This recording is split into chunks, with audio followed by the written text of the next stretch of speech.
Ìgbà ọ̀tun ti dé, ọmọ Odùduwà. Àsìkò ọ̀tun ti dé, ọmọ Odùduwà. Kò sẹ́lẹ̀yàmẹ̀yà mọ́, ọmọ Odùduwà. Kò sẹ́lẹ̀yàmẹ̀yà mọ́, ọmọ Odùduwà. Àsìkò ti tó láti gbára wa lọ́wọ́ ìjọba amúnisìn o. Àsìkò ti tó, ọmọ Odùduwà.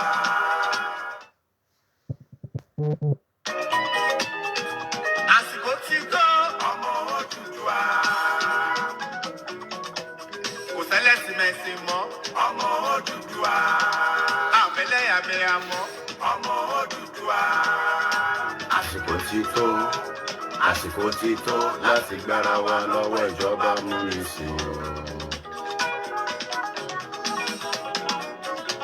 Ọmọ Odùduwà rìpọ́blìkì. Asọwásọ láfíà àìkú balẹ̀ ọ̀rọ̀. Àfẹ́lẹ́yàmẹ̀yà mọ́, àfẹ́lẹ́sìmẹ̀sìn mọ́. Àwọn ìjọba wa ara wọn nìkan ló jà fún. Ẹ jẹ́ ká jọ gbé rìpọ́blìkì láwùjẹ. Odùduwà rìpọ́blìkì, ẹ jẹ́ ká jọ gbé lárugẹ. Ó lè san wá sówó, kó lè san wá sọ́mọ. Asan wá sálàáfíà, àìkú balẹ̀ ọ̀rọ̀. A ní àsìkò yìí ti tó, ọmọ Odùduwà. Àsìkò yìí ti tó sẹ́, ọmọ Odùduwà. Àfẹ́lẹ́yàmẹ̀yà mọ́, ọmọ Odùduwà. Àfẹ́lẹ́yàmẹ̀yà mọ́, ọmọ Odùduwà. Àsìkò ti tó láti gbára wa lọ́wọ́ ìjọba amúnisìn o. Ẹ jẹ́ ká dúpẹ́ lọ́wọ́ àwọn gbogbo àgbààgbà Yorùbá látòrí Emeritus Professor Banji Akintoye, Comrade Victor Taiwo, Olóyè Sunday Igboho Òòṣà, bàbá tèmi ààrẹ ọkọ Fúlàní, àti gbogbo Yorùbá àti ọmọ Yorùbá tó wà lókè òkun. Látòrí Mr. Kúnlé Adépọ̀jù. A ní ìgbà ọ̀tun ti dé, ọmọ Odùduwà. Ìgbà ọ̀tun ti dé, ọmọ Odùduwà. Àfẹ́lẹ́yàmẹ̀yà mọ́, ọmọ Odùduwà. Àfẹ́lẹ́sìmẹ̀sìn mọ́, ọmọ Odùduwà. Àsìkò ti tó láti gbára wa lọ́wọ́ ìjọba amúnisìn o. Odùduwà Republic ó náà wọ ẹ̀ sókè. Èmi náà wọ̀ mí. Ẹni tó fẹ́ Odùduwà Republic. Ẹni tí ń fẹ́ Odùduwà Republic ó náà wọ ẹ̀ sókè ni. Èmi náà wọ̀ mí.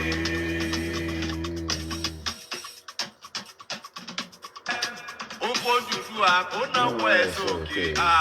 Èmi náà wọ̀ mí. Ẹni tó bá Odùduwà Republic ó náà wọ ẹ̀ sókè ni. Èmi náà wọ̀ mí. And a very, very good morning and welcome to our very late night broadcast. Mo kí gbogbo wa pé ẹ káàbọ̀ sórí ètò. I'm just looking at the time here. It's exactly 1:36 a.m. from London, where I've just returned back. I'm sure some of you must have been able to see that since yesterday. Mo dúpẹ́ lọ́wọ́ gbogbo wa pé ẹ káàbọ̀ sórí ètò. Mo kí yín lọ́sàn-án níbi tí ẹ wà. Mo kí yín pé ẹ káalẹ́. Yes, I'm sure some of you might probably be wondering. So many people will be asking different questions at the back of your mind. But first and foremost, I would like to put it out that Yoruba Nation remain on my mind. And Yoruba Nation is the only thing that we will complete. It's a mission that has to be finished.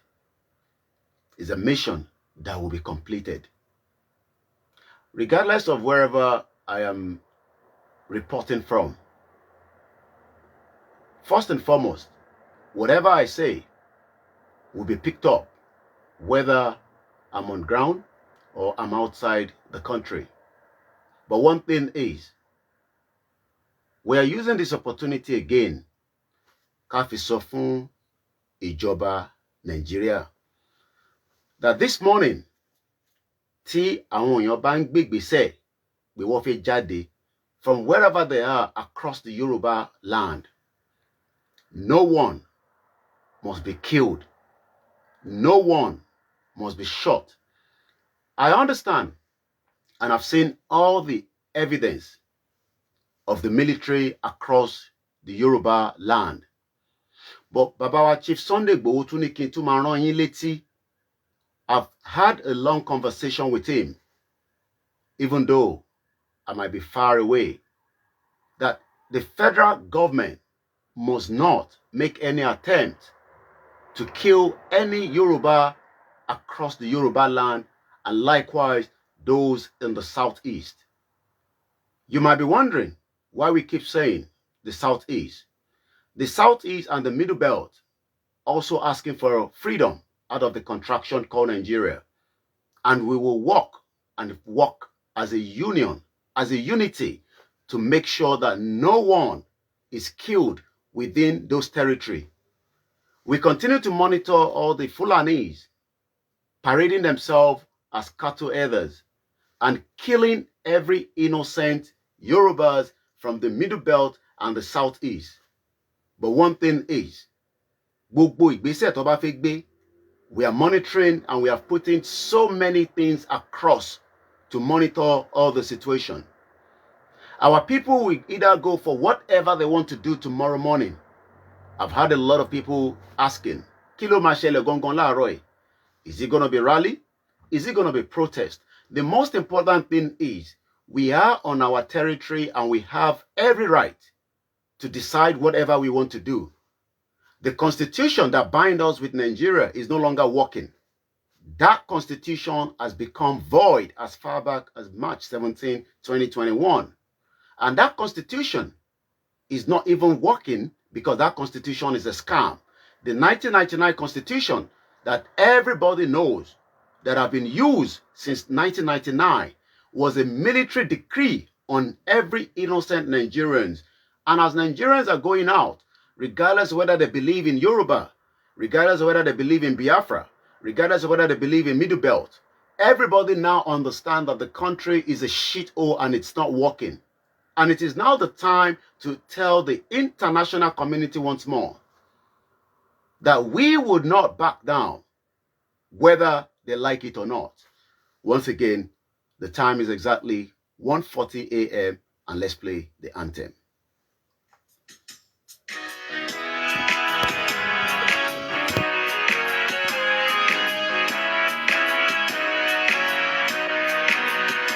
Iṣẹ́ wa fúnlẹ̀ wa, forílẹ̀-èdè wa, ká gbéga, ká gbéga, ká gbéga fáyé rí. Ìgbàgbọ́ wa ni pé bá ti bẹ̀rù làbọ̀ mọ́. Ká ṣiṣẹ́, ká ṣiṣẹ́, ká ṣiṣẹ́, ká jọ̀wọ́. Ìṣọ̀kan àtòmìnira ni ẹ jẹ́ ká máa lépa. Tẹ̀síwájú fọ̀pọ̀ ire àtòhun tó dára.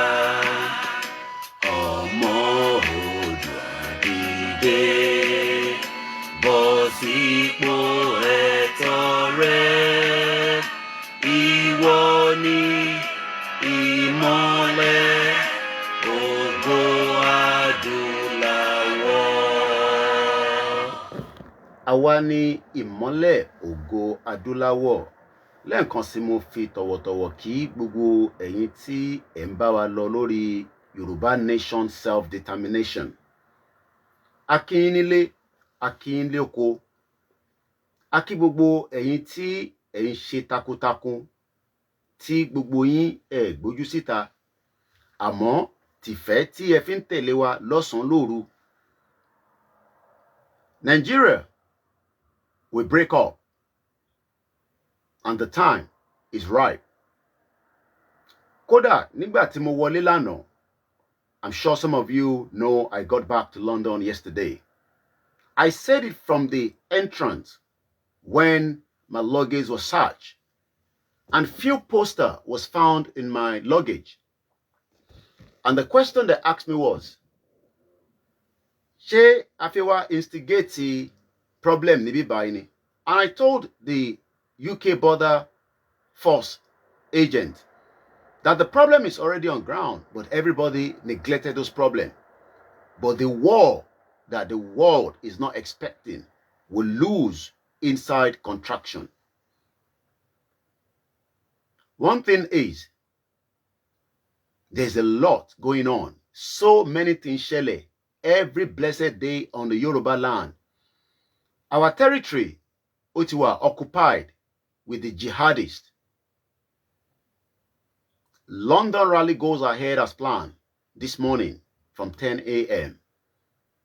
Manchester rally goes ahead as planned. Adúpẹ́ lọ́wọ́ àwọn tí wọ́n wà ní Washington, D.C., all the organizers that are working tirelessly for the last couple of days, where they started right in front of Washington, D.C. I'm sure some of you must have been following them. Rally holds tomorrow in Dallas. Rally holds tomorrow in Canada. Rally holds in France. Rally holds in across the globe for those that have the opportunity to do so.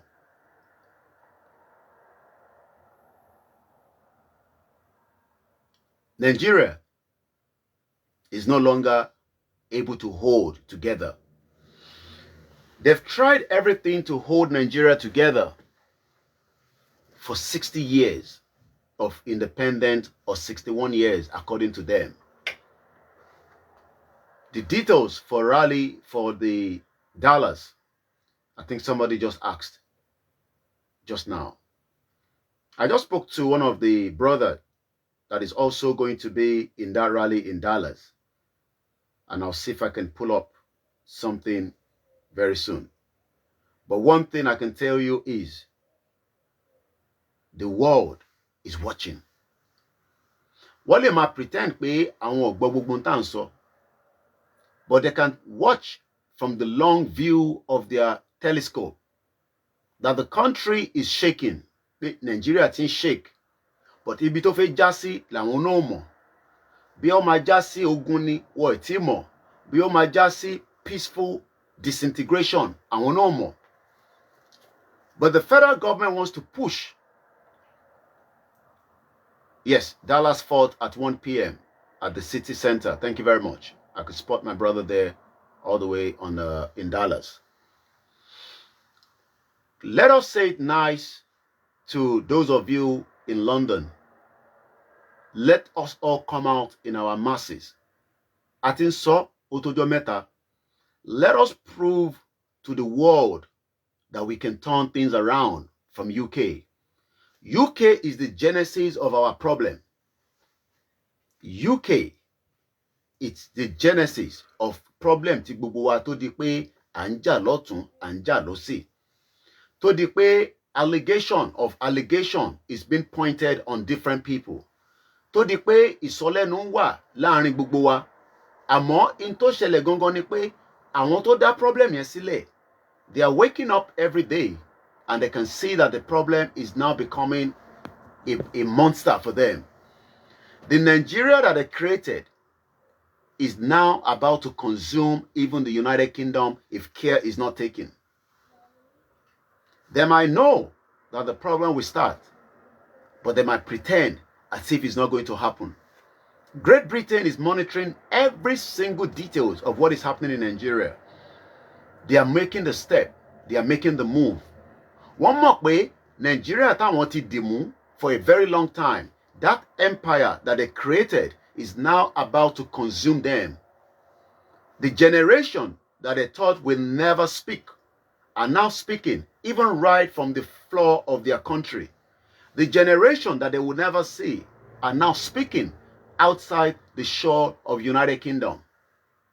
1900, they came into our land and deceive and deceit every one of us. And in the next 14 years after that, they decided to merge us together, and everybody call it the 1914 amalgamation.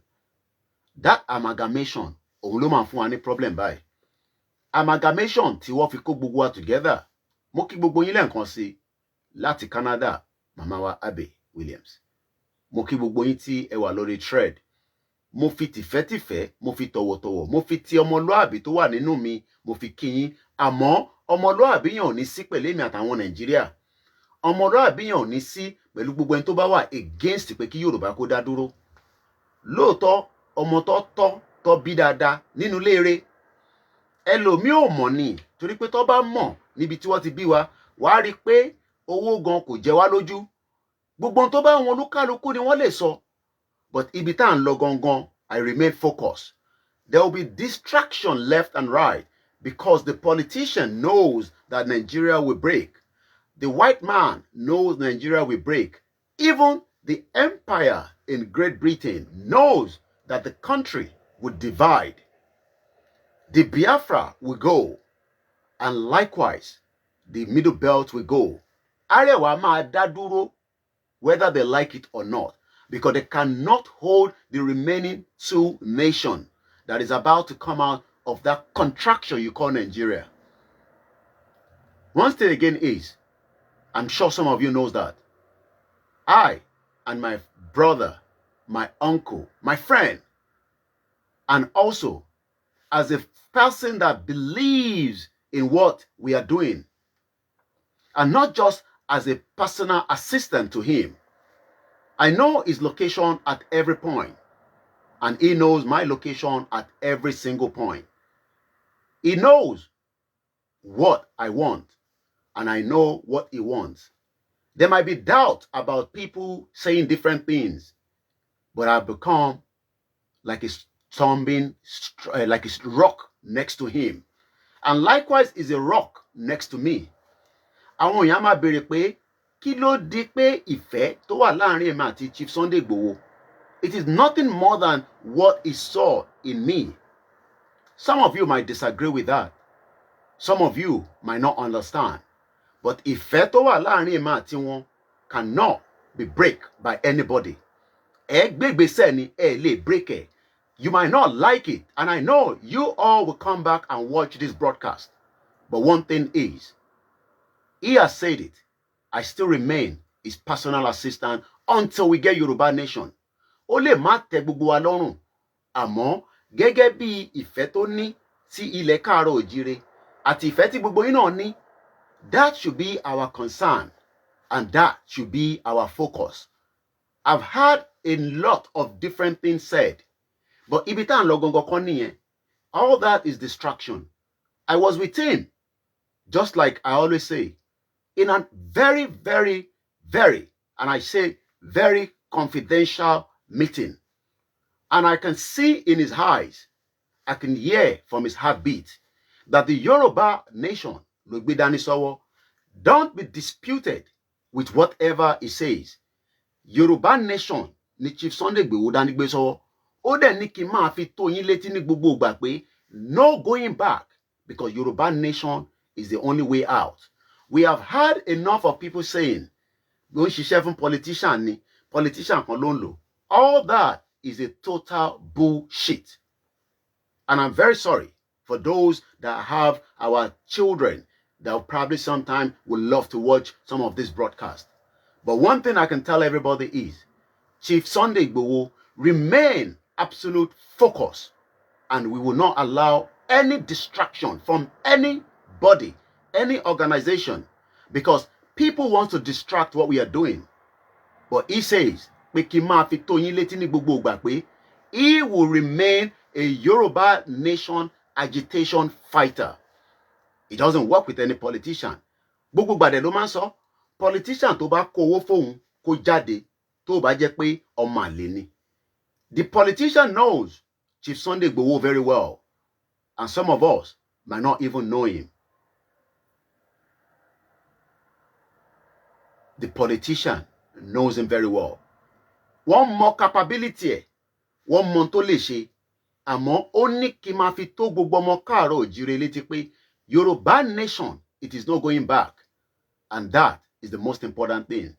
The question a lot of people are asking all the time is, now tá ti ní gbogbo àwọn tó ń pa wá, tó ti ń gbé pẹ̀lú wa nísìn, because when we started last year, some of you said, má gbógun lọ sí Nàìjíríà o, má jókòó sí ìlú òyìnbó tó ń dékìlẹ̀ ogun ní Nàìjíríà.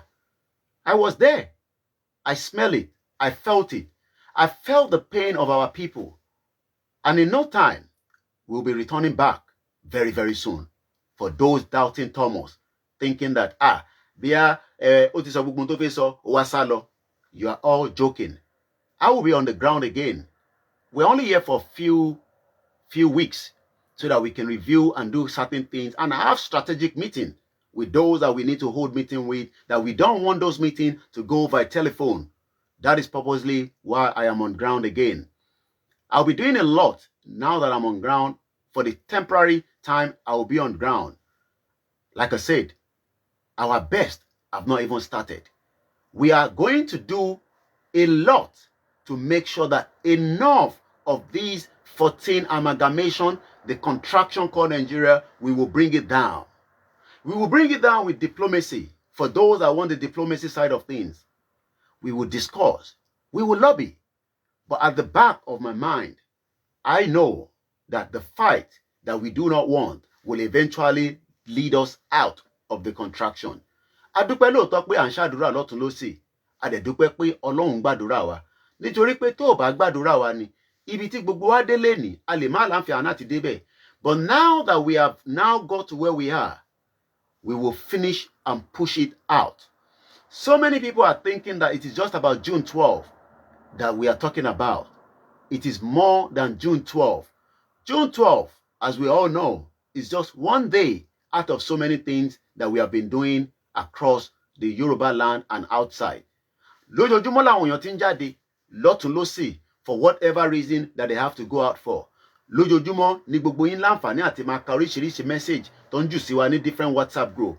So June 12 is just another day that we are saying to the international community to hear what we are saying and suffer more directly and indirectly. We are telling all the diplomats, all the embassy and all the ambassadors in Nigeria that the Yoruba nation is what we want. We are not interested in the Nigeria that they love so much. The Nigeria that they love so much have done so much havoc for the Yoruba people and the Middle Belt and the Biafra and the Arewa. The Arewa cannot decide to hold us on bondage. The cabal that is being run by Sultan of Sokoto cannot hold every Yoruba account for what we are going through. Likewise, Great Britain is only less than 17 million. And that 17 million cannot hold the 80 million Yoruba in bondage. No matter how much you live within the Great British or British people or the government of Great Britain, they understand.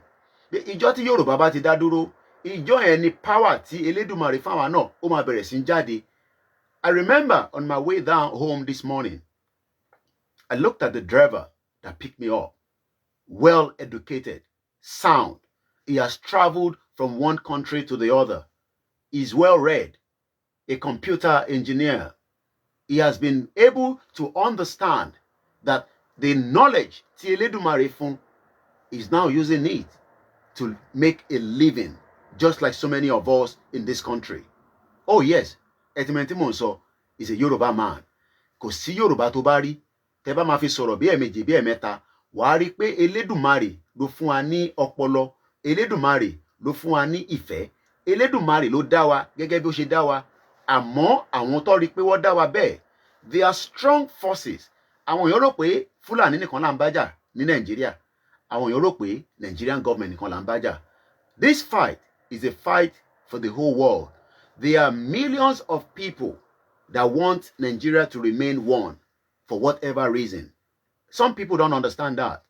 The international community, those backing the Nigerian government, from wherever they are, knows that the fight that we are fighting for will liberate us and will turn things around globally. But they don't want that. They want to stick to that Nigeria Bá sọ pé gbogbo nta ti ń sọ pé Nigeria nìkan ni problem yẹn ti ń ṣẹlẹ̀. No, whatever we are witnessing today, the international community is aware of that. I have lived in this country for over more than 2 decades, and I have followed the international policy. Mo mọ bó ṣe ń work, a mọ bí tó ti ń jẹ, a mọ bí tó ti ń mu, a mọ bí tí wọ́n ti ń gbé crude oil wá láti Nigeria wọ ìlú yìí tí wọ́n sanwó for so many years. A mọ gbogbo shady business tí wọ́n ti ṣe for decades. And then the question is, why do we want to be part of this contraction? Wọ́n lè máa sọ̀rọ̀ pé Nigeria is the most corrupt, fantastic corrupt country, according to the British Prime Minister, David Cameron, some few years back. But the question I'm asking them is, báwo ló ṣe allow tí gbogbo owó tó ń bọ̀ láti Nigeria tó dé UK tó di pé wọ́n gbẹ́sẹ̀ lé?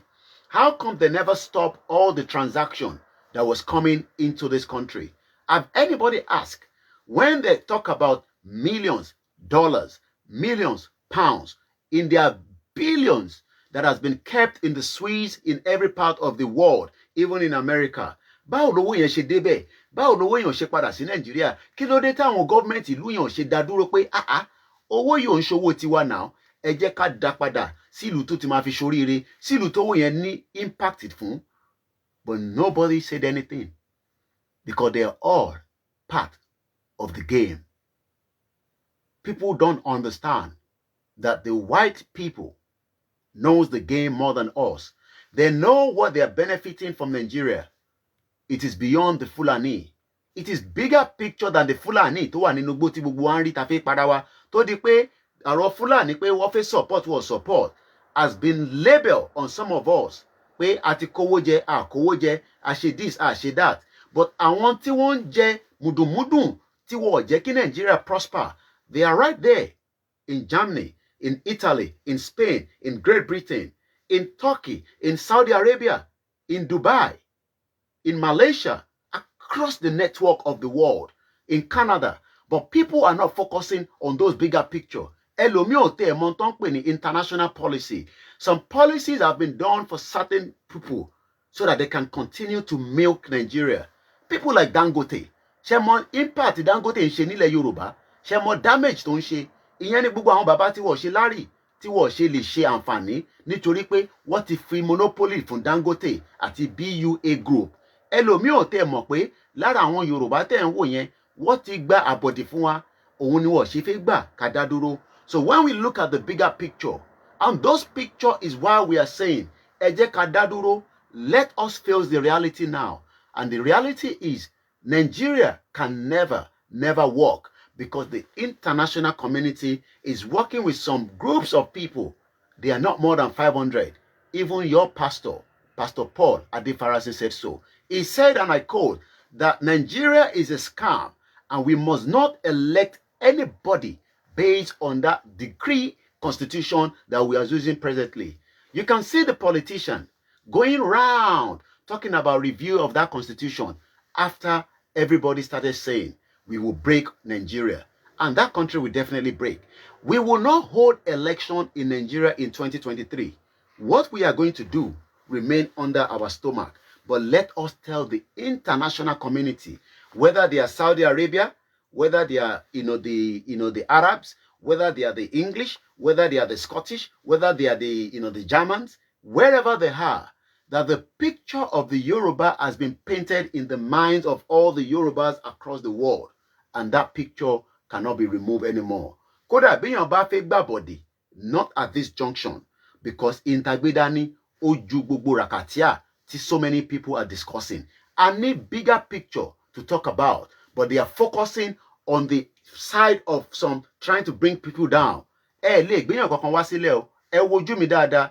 If I have kept quiet, it's because I have reserved my comment. But that is not where I am going. My focus is, I am fighting the G20, the G7, and the G whatever they call themselves, because they are part of our problem. They are the reason why you are watching me behind the camera, and you will never think of going home today. They are the reason why tí gbogbo ẹ̀yin màmá wa, ẹ̀yin bàbá wa, ẹ̀yin ọmọ tẹ́ bí àtàwọn ọmọ tó ti ń bí might not end up going back to the original owner of the land. Òyìnbó ń gbé lọ́dọ̀ tiwa, nítorí pé wọ́n ti ṣe ìlú yẹn bí ìtọ̀dọ̀ tiwọn. Arab ń gbé lọ́dọ̀ tiwa, wọ́n ti sọ ìlú yẹn dọ̀dọ̀ tiwọn. Àwọn Fúlàní náà wá tó wá fẹ́ kó wa lẹ́rú. Kò ń ṣe Fúlàní nìkan ló kó wa lẹ́rú.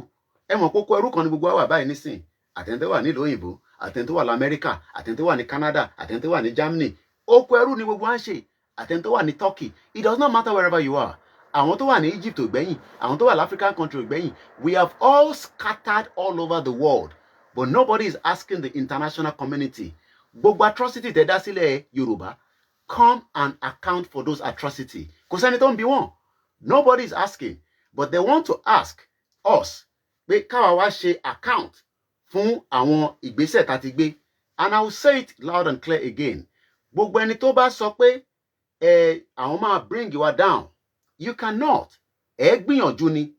If we have kept quiet, it's because ibi táwa ń lọ gangan ó pọ̀ ju the distraction tó fi kó wa sí. Nítorí pé tá bá bẹ̀rẹ̀ sí ń bára wa fa eléyìí la ṣe ká wá ṣàcount. What then happened is the G20, the G7 countries will continue to milk Nigeria. Some of you don't even understand that the crude oil is refined in this shit hole country as well. Because táwọn bá ń ṣe shit hole ni àwọn ò ní sọ pé kí Nigeria kò ní refinery. Ó ṣe jẹ́ ìlú ìlọ́ tí wọ́n refine crude oil wa tí wọ́n jẹ́ kó refine ní Nigeria nítorí pé ó ń provide iṣẹ́ at opportunity fáwọn ọmọ ìlú wọn. Do you know the amount of millions of pounds sterling that they are controlling for the fact that the crude oil will leave the offshore of Nigeria? Ǹjẹ́ tẹ́ ti ronú, ǹjẹ́ tẹ́ wò pé báwo ló tẹ́ ṣe move crude oil wá sí ìlú kan, wá refine ẹ̀.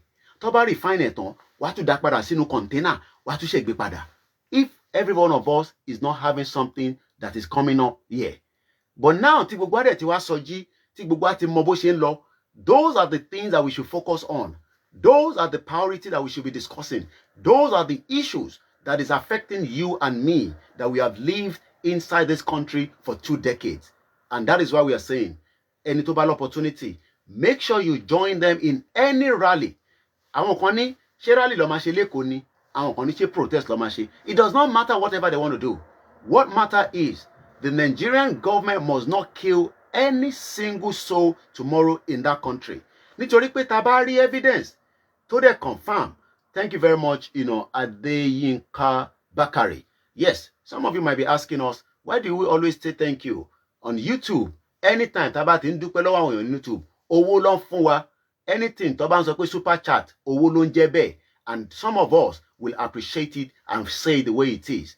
I will say it loud and clear. Koiki Media is my platform.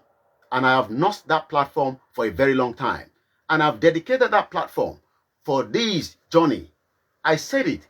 Ẹni tó bá rántí, it was this same room ni mo bẹ̀rẹ̀ agitation mi. Mo ò tọrọ àyè lọ́wọ́ anybody. Mo ò gba consultation fee lọ́wọ́ anybody.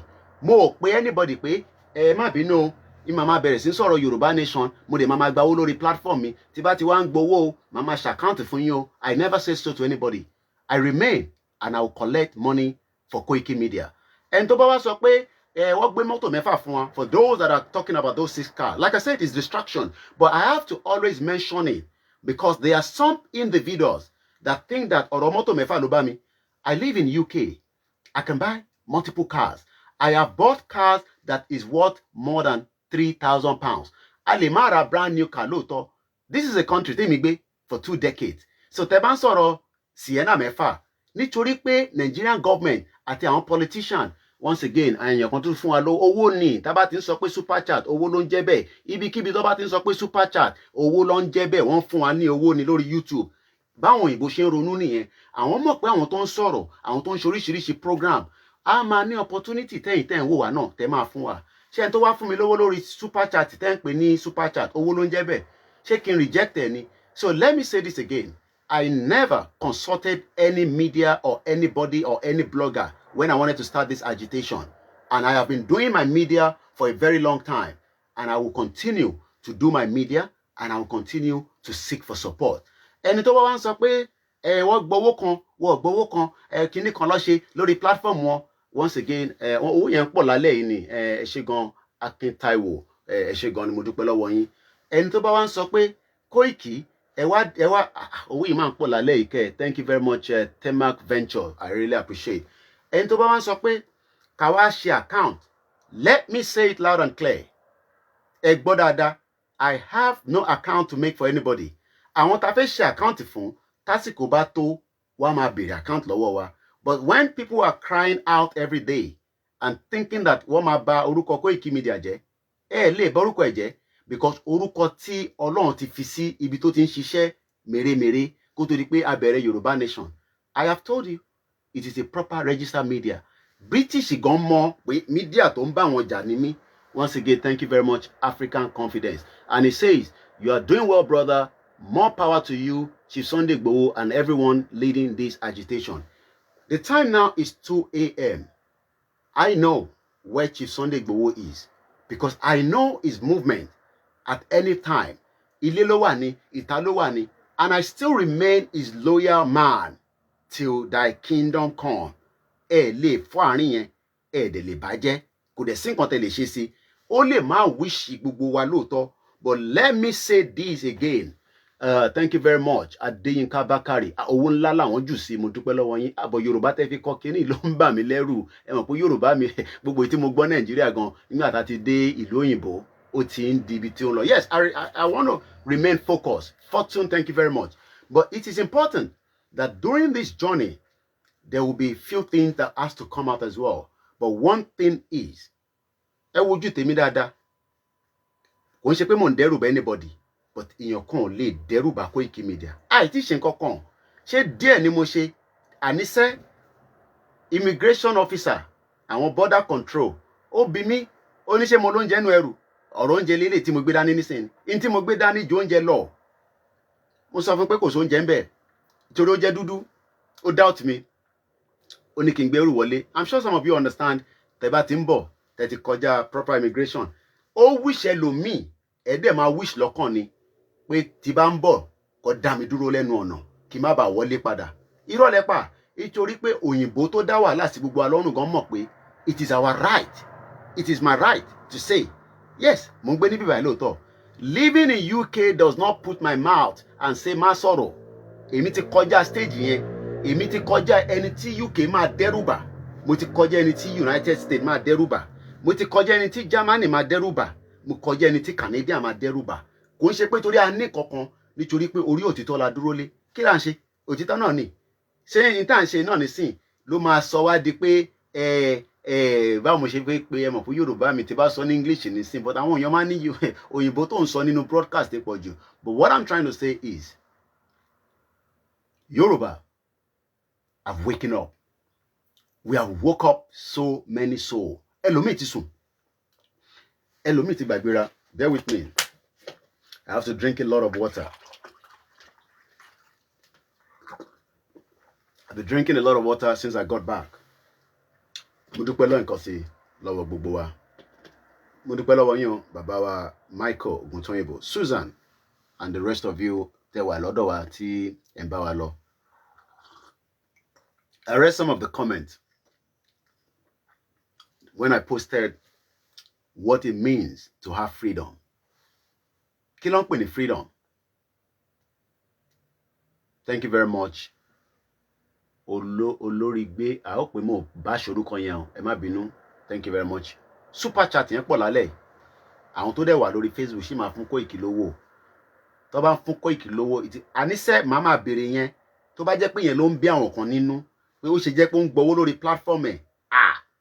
Mo consult anybody pé mo fi gbowó lórí platform mi. Èmi ni mo ní mo fi máa gbowó lórí platform mi. It's a media platform.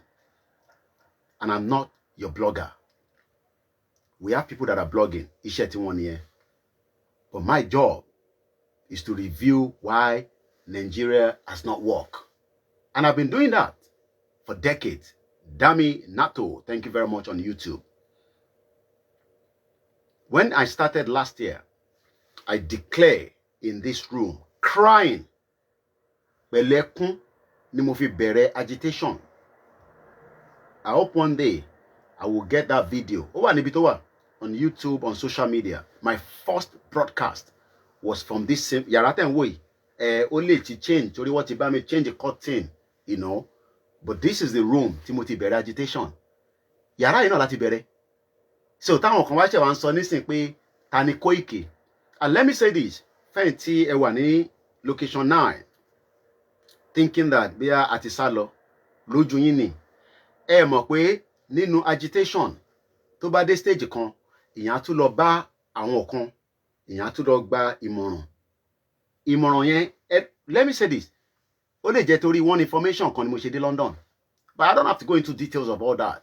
So when people say ó dẹ̀ ní June 12 ń bọ̀ mo ka comment bẹ́ẹ̀ ni o ìwọ dẹ̀ ti wá dé Nàìjíríà wọ́n ní mo sọ pé June 12 ń bọ̀ bọ̀ èmi ti dé London because in tí Nigerian government ti ṣe fún àwọn ọmọ Yorùbá nìyẹn. They cannot think on their own anymore. Politician ló ń bá wọn ronú tó bá báyàwó wọn sùn nínú ilé tó bímọ politician ló expect pé kó máa gba 1,000 naira lọ́wọ́ ẹ̀ wọ́n mọ̀ pé system kan wà tí wọ́n ti set up lágbàáyé pé tó bá bímọ automatic ni o máa gbowó. Everybody tó wà nílé relies on somebody because that is the way they think. Thank you very much, brother Owolabi Odungbori. I hope I pronounced. Great job, Mr. Koiki. Thank you very much. 6 months was not enough for me inside that contraction. I wanted to stay a little bit longer. Hakeem Kill Dream. Thank you very much. Gbogbo àwọn tí mo sọ pé thank you yẹn àwọn tó ń fún mi lówó nìyẹn gbogbo ẹ̀yin náà thank you torí pé lóòrèkóòrè lẹ ń pè wá Koiki mo ti send owó sí ẹ Koiki but owó tẹ̀ ń fún wa yẹn àwa náà fi ń ṣe fáwọn tó wà nílé. And let me say this again. I will not. Oh, yes, I see my beautiful sister, Olóyìnbó mi, Bukky Taiwo. Tí yá ìbá ń sọ òyìnbó báyìí, Sister Bukky Taiwo. We are all working hard, different platform. Èyí tèmi mọ̀ lèmi ṣe. Ọmọ àlè ní poverty.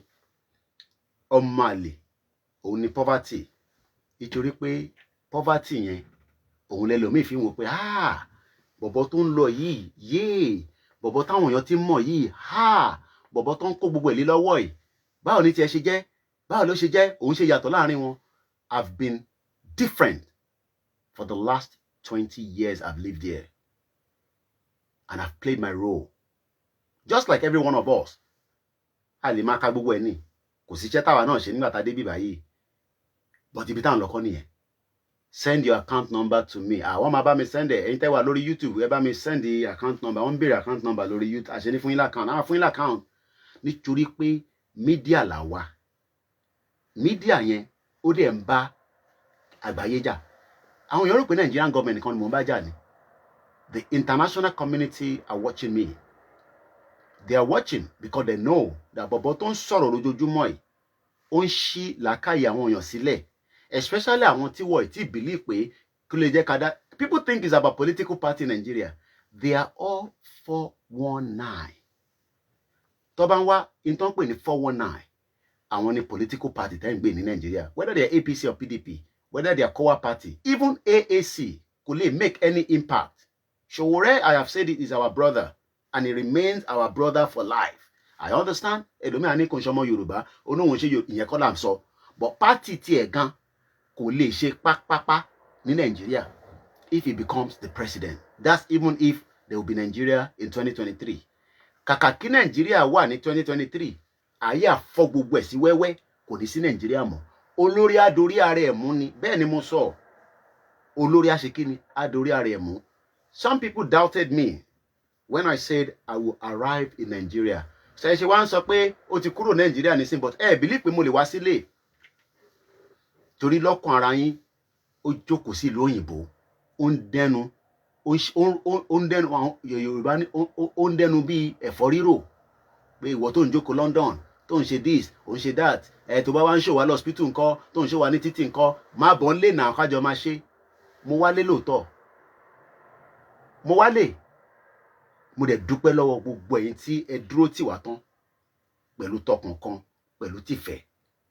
What people don't understand is, and just to brief us a little bit, before I went to Nigeria, after we started the agitation, I knew I would go to Nigeria. And I knew until I'm on ground, there are few things I will execute myself.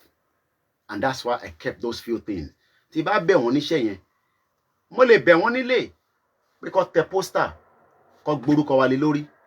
But all that, I know I was going to do when I get to Nigeria. Èmi mọ̀ pé kí tó dé Nigeria, a máa ra walkie-talkie, but I kept that to myself. Those are my own initiative, and I still have them in large number. Owó yẹn ò tí tó ní. Tówó bá tó owó tí media wá ní lọ́wọ́, tí a lè fi operate, ẹ rí pé kò ń ṣe Nigeria nìkan láti máa fi tákà, a máa fi media yẹn, a tún máa fi bá wọn jà nínú bíbà. Àwọn èèyàn rò pé a lè fi media bá wọn jà ní bíbà. Let me say it loud and clear. There are so many white people that disagree with their government operating in different parts of the world. There are so many of them, and it is only when you engage them. I have engaged a lot of British that disagree with their government policy. Policy. It is the policy. Let me break it down to the barest minimum. Now, gbogbo an sá kúrò Nigeria. Britain ló colonize wa. Ǹjẹ́ gbogbo wa béèrè pé nígbà kan in the 80s, ọ̀rọ̀ tí mò ń sọ yìí, a máa yá àwọn tí wọ́n mọ system ìlú yìí dáadáa. Àwọn tó mọ system yẹn, I don't have a Zelle account. Zelle account is àwọn tó ń gbé ní US, but we have a PayPal. The PayPal is musakalam1@yahoo.com. And we also have a Cash App, which we also have as well. And we're still operating our First Bank account, even though Beshen Fowosi and Tete Move, Nigerian government, they have not blocked the account. I know they're probably leaving it there. Fantastic, but whatever money to buy wobe, we move it, we disburse it the way we're meant to disburse it. Probably maybe 10,000 naira one ebe. And that account has been in operation Katetosoro Yoruba Nation. So biya gbogbo ba se wan bere owo, ta wa ri owo yen, ẹ mọ̀ pé this is the myopic thinking of people. Koiki ń gbowó lórí platform, which I will continue to ask. But owó tẹ́ ń fún mi yẹn, a fi ń ṣe iṣẹ́ náà fáwọn tó wà nísàlẹ̀, whether they call themselves warriors or not. These, yes, àwọn kankan fún wa bí a few penny pé okay, ẹ bá wa máa, tẹ́ bá fẹ́ jáde, ẹ ra omi, ẹ ṣe this. And the 6 months I live in Nigeria, Chief Sunday Igboho tèmi mọ̀ was taking care of so many people. Wọ́n dẹ̀ ló ti ń ṣe kémi tó dé, wọ́n ń jẹun nílé ẹ̀ láàárọ̀, wọ́n ń jẹun nílé ẹ̀ ní alẹ́. Kí ló tún kù tẹ́ fẹ́ sọ? Àwọn tó ń bọ́ ní everyday kò ń ṣòwò kékeré. Kó tó gbọ́rọ̀ Yoruba Nation dánírù nìyẹn o. Òun náà ẹ ṣe gan ẹ̀yin tẹ́ ti bá wa fi account number wa síbẹ̀, ẹ̀yin tẹ́ bá wa tún fi Barclays wá sí. Wọ́n ní ó ń gba owó ní UK. Kò ní gba owó ní UK. Ṣìbá account mi ni. Ìbí mo l'account. I own the account and I can collect money on it. But ibi tí mo fẹ́ lọ gangan ni pé mo ń sọ̀rọ̀ lórí policy. People have never asked. Àwa ni, thank you very much to all Freedom Force, ọmọ Biafra ni bọ̀bọ́ yẹn. These are people that, ẹ rántí pé last year, some of the Biafra tá bá wá sórí program, hey, Yoruba people, hey, if they give you money now, you go quiet. Nígbà yẹn a máa ń bára wa jà gan lórí platform. We fight with the Biafra because some people don't believe in them, but they are fighting for the same cause. Kí ni Nnamdi Kanu jà fún? Mazi Nnamdi Kanu is, yes, ẹ lè má like ẹ pé ó máa ń attack Yorùbá, ó máa ń bash wa. Bí ó ń jí wa ní pé ẹ dìde now. Ẹ dìde because àwọn wèrè tí ẹ ń bá jà ẹ, wọn ò ní gbọ́, wọn ò ní gbà. I am not saying gbogbo tí Mazi ń sọ tó fi bú Yorùbá, I agree with it. But he's also fighting for the freedom. Yes, ó lè má perfect fẹ́yìn Yorùbá kọ̀ọ̀kan. Issue lè ti wà láàrin àwọn àtàwọn Ìgbò. But lọ́wọ́lọ́wọ́ ẹ̀, àjọ máa dúró pa, ká fi máa kúrò lórí ìlú burúkú yẹn. That does not mean pé tá bá wá jọ jà, ká jọ kúrò, wá dominate ìlú wa without respecting our constitution. No. Gbogbo èèyàn ní work. Kódà, bẹ́ẹ̀mi náà ṣe ń gbé níbí for 2 decades, tí mo respect òfin wọn. Èmi ò ṣe máa gbé níbí báyìí, kí wá máa fi òfin Nàìjíríà, kí máa fi gbé níbí báyìí. Ṣé mọ̀ pé àwọn kan gbé níbí báyìí? There are some people that live here. Thank you very much, Simon Adebisi, and the rest of you that have not mentioned your name, that are also watching us on all our platforms. Tí ìbá tẹ̀ kí gbogbo èèyàn, máa kí màmá tó bí mi lọ́mọ. Yes, Mazi Nnamdi attack the Yoruba media. Bẹ́ẹ̀ ni, ẹ wo, máa padà sórí, mo dúpẹ́ lọ́wọ́ màmá tó bí mi lọ́mọ pé ó kó àdúró tì. Mo dúpẹ́ lọ́wọ́ àwọn ìyàwó mi. Wọ́n máa ní àyẹ̀wò tún ní àwọn. Bẹ́ẹ̀ ni, ẹ mọ̀ páwa Yorùbá wọ́n rò pé bóyá tó bá wá lọ gbé ìyàwó mélòó ló ní ọmọ mélòó ló ní ọmọ lóyè ni ẹ mọ̀ tó ń pè lọ́mọ lóyè ni Kóìkì tá gbóyè fún ò bá níyàwó tó pọ̀ problem tèmi nìyẹn kò ń ṣe problem tí ẹ wo mi dáadáa ẹ kọ sílẹ̀ bá níyàwó tó pọ̀ that is my problem as long as I am happy with that as long as àwọn tí mo fẹ́ they are happy with that so kí wá nìyẹn ní ṣe pẹ̀lú ọ̀rọ̀ Yorùbá nation táwọn kan jókòó sórí internet àti gbọ́ pé oníyàwó kan Nàìjíríà a gbọ́ pé làákàyè òpin ni ṣé ìyẹn rẹ gbé dání the policy tí UK ṣe tó fi di pé àwọn tó colonize wa for years gbogbo wa wá ń gbé nílùú òyìnbó a ṣe ń apply for immigration status ẹlòmíì ò tẹ understand ìyà tá à ń jẹ tèmi ló ń gbé dání oníyàwó kan lẹ́kọ̀ọ́ oníyàwó kan ní Nàìjíríà oníyàwó kan níbi ìyẹn lẹ gbé dání. The policies that the UK have done on every Yorubas and the remaining, nation or the tribe, if you want to call it that way, is the reason why we are all suffering. The policy that America gbé dání, òun làwọn kan ṣe ń gbé l'America tó jẹ́ ọmọ Yorùbá for years wọ́n ti níwèé èyí tó tẹ̀ wá tó níwèé kò lè lọ sílé.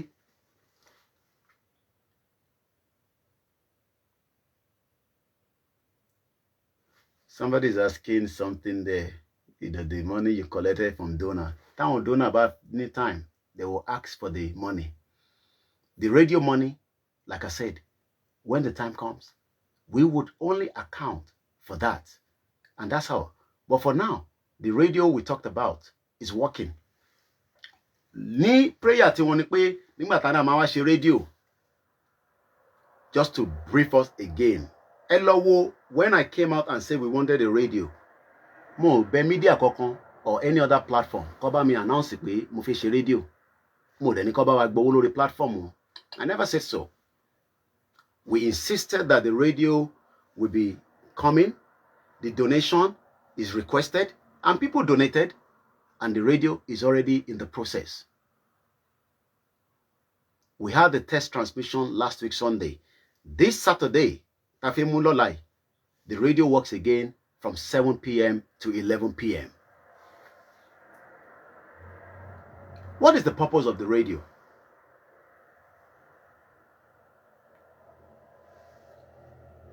What is the purpose of the radio? You saw how the 419 government have locked the Twitter. They can't lock that radio because by license, we don't need a license to operate that radio. It's a pirate radio. Pirate radio. They are operating in UK.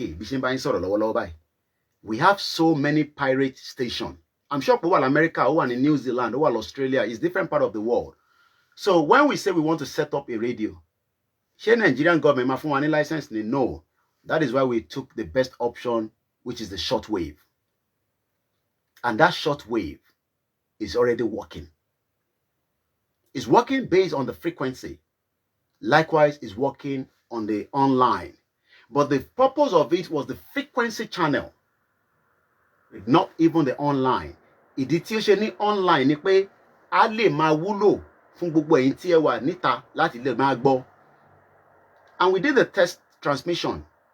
I am not the engineer, but I can tell you the radio is handed over to Ìlànà Ọmọoòduà in Nigeria. If they like, that's their own cup of tea. The radio will be operating based on how they wanted to operate. Mine was to raise the money, but the radio has been handed over to them.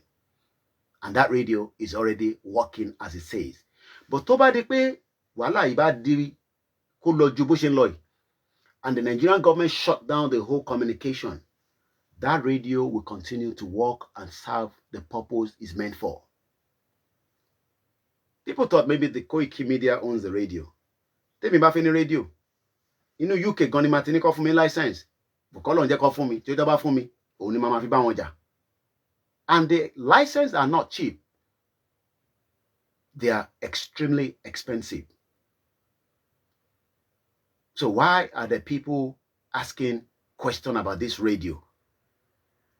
I have said it before, and I'll say it again. When the time comes, oh yes, we will open, the book for vetting. But not because anybody is asking that now, based on their own platform. What to be láti bí mi, making why she account found because only platform wọn láti gbowó. Show the platform anybody láti gbowó ni. The platform that fi gbowó is called Koiki Media. Iye tá gbowó, which was the boss. The boss is in Nigeria and is operating. But nobody has even asked. But like I said, all that is distraction. But like I said, sometimes we just have to mention it. You send the message to me, I was just laughing that you collected blah blah blah. Is it true or false? The radio money was donated. Oh yes. Tí bá tún sọ nísìn pé a tún fẹ́ ṣe nǹkan kan lórí platform wa tá fi raise owó. We can. Àwọn èèyàn mọ̀ tó ń pè ní media ni. Media raise money. Evening Standard. Evening Standard, for those in UK, they raise money for different causes.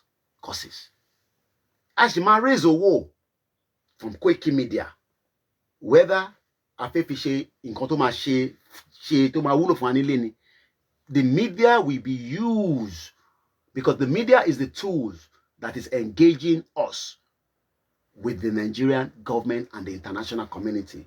Ẹ wo gbogbo àwọn tó wà ní Washington DC nísìn, wọ́n máa ṣèjọ́ mẹ́ta níbẹ̀. Oh, ẹ fi pé wọ́n ní rán owó láwọn tó operate. That is what the media is all about. Yes, gbogbo wọn, they're all thinking about money. When Britain, ìlú tí mò ń gbé, epo tó ń refine, epo, máa gbé yín débẹ̀. Ẹ jẹ́ kí n parí protocol nǹkan tí mò ń ṣe tí bá ti parí ẹ̀. I will take you on a live broadcast journey very close to where Nigerian crude oil is being refined in this country. Ẹ wá máa béèrè pé crude oil tó ń gbé bọ̀ bíyà ilẹ̀ Igbo ló ti pump ẹ̀ ni, bíyà ọ̀dọ̀ Yorùbá ló ti pump ẹ̀ ni, wọ́n wá pump ẹ̀ tán, wọ́n gbé sínú container. Òyìnbó ló wa container yẹn, container ship, ó wá drive ẹ̀ for bíyà 21 days, ó wá dé bíbáyìí.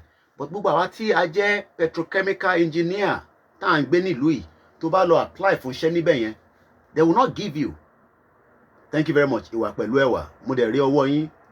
Gbogbo ìgbà ni à ń rí ọwọ́ gbogbo yín, a dúpẹ́ lọ́wọ́ gbogbo yín. Thank you very much. And we appreciate every one of us that have put effort into this journey. I'm taking a risk. I know that. But some people are not thinking of that risk. They are more concerned. Thank you very much, brother Owolabi. I appreciate. They are not looking at the risk. Timogbedani, Adeyinka Bakari, thank you very much. He says, bless up, White Lion, Yoruba Nation, no going back. Oh yes, no going back. People want me to update on the situation on the ground. Lola, I've listened to all the platforms. Thank you very much to my Lady B in Italy. Yes, Facebook locked us for about a few hours. Even though what he opened a lati Oworole, but as you know, after traveling a long journey, jet lag and all that, I had to kind of sleep. I just woke up not too long. But the question is, June 12, whether people are saying they want to do rally, people are saying they want to do protest, wherever Tebawa, Nile Yoruba, La Roy, what we want you to do is be more vigilant. Be more vigilant. Be extremely vigilant. There's a lot of security situation ongoing as we speak right now. Some of you have seen the military, to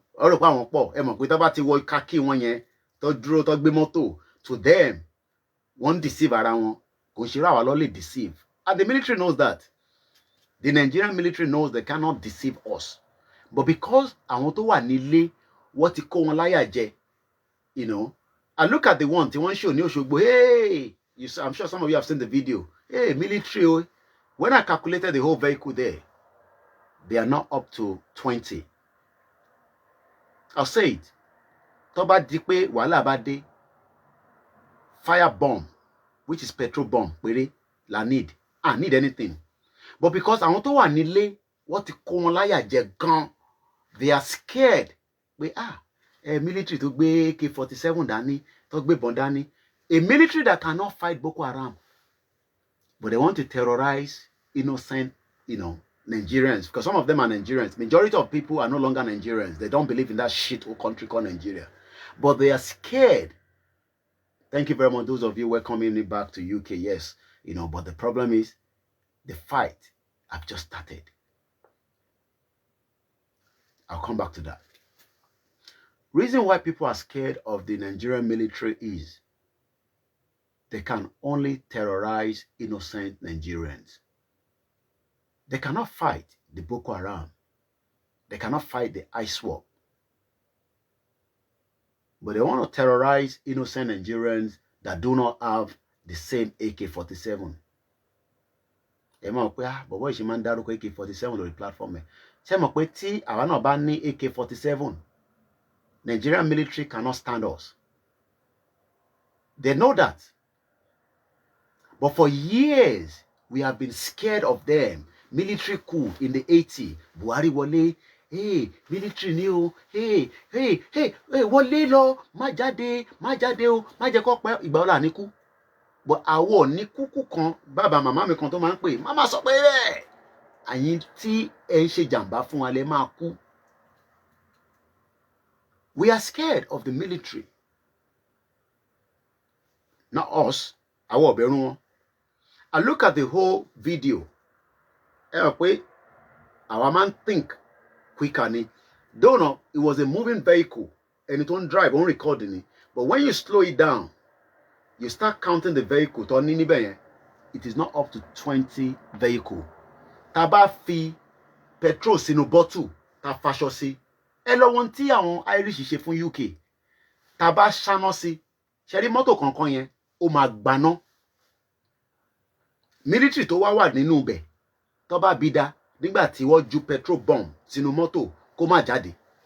Kó jókòó síbẹ̀ kó sọ pé òun ní oògùn ayẹta, òun ní oògùn kinní kan tó lè ràn. But àwọn tó wà nílé, they are scared. Most of them are scared. Nísìn ni a ṣe ń raise tempo wọn, a ṣe ń raise heartbeat wọn. Heartbeat tàwa nísìn ó ń lọ with speed. But àwọn tó wà nílé à ń try láti kọ́. Tẹ́ bá rántí gbogbo last year, that's what I was saying. That tẹ́ bá lọ wo broadcast mi kan, I said that we will bring your own thinking tó máa dọ́dọ̀ tiwa. But kò ń ṣe thinking pé Koiki, ó ti jókòó, ó ti make owó lórí platform ẹ̀. Koiki, ó ti gbowó lórí platform ẹ̀. Ìyẹn ló ń sọ. And now, bó bá ṣe ń sọ yẹn, ẹ̀rù military á máa bà wọ́n. Because àwọn rí pé èyí tó yẹ kó focus lé lórí. But tẹ́ bá wá lọ wo àwọn ọmọ wa kankan nísìn, ẹ rí pé wọ́n ti beef up.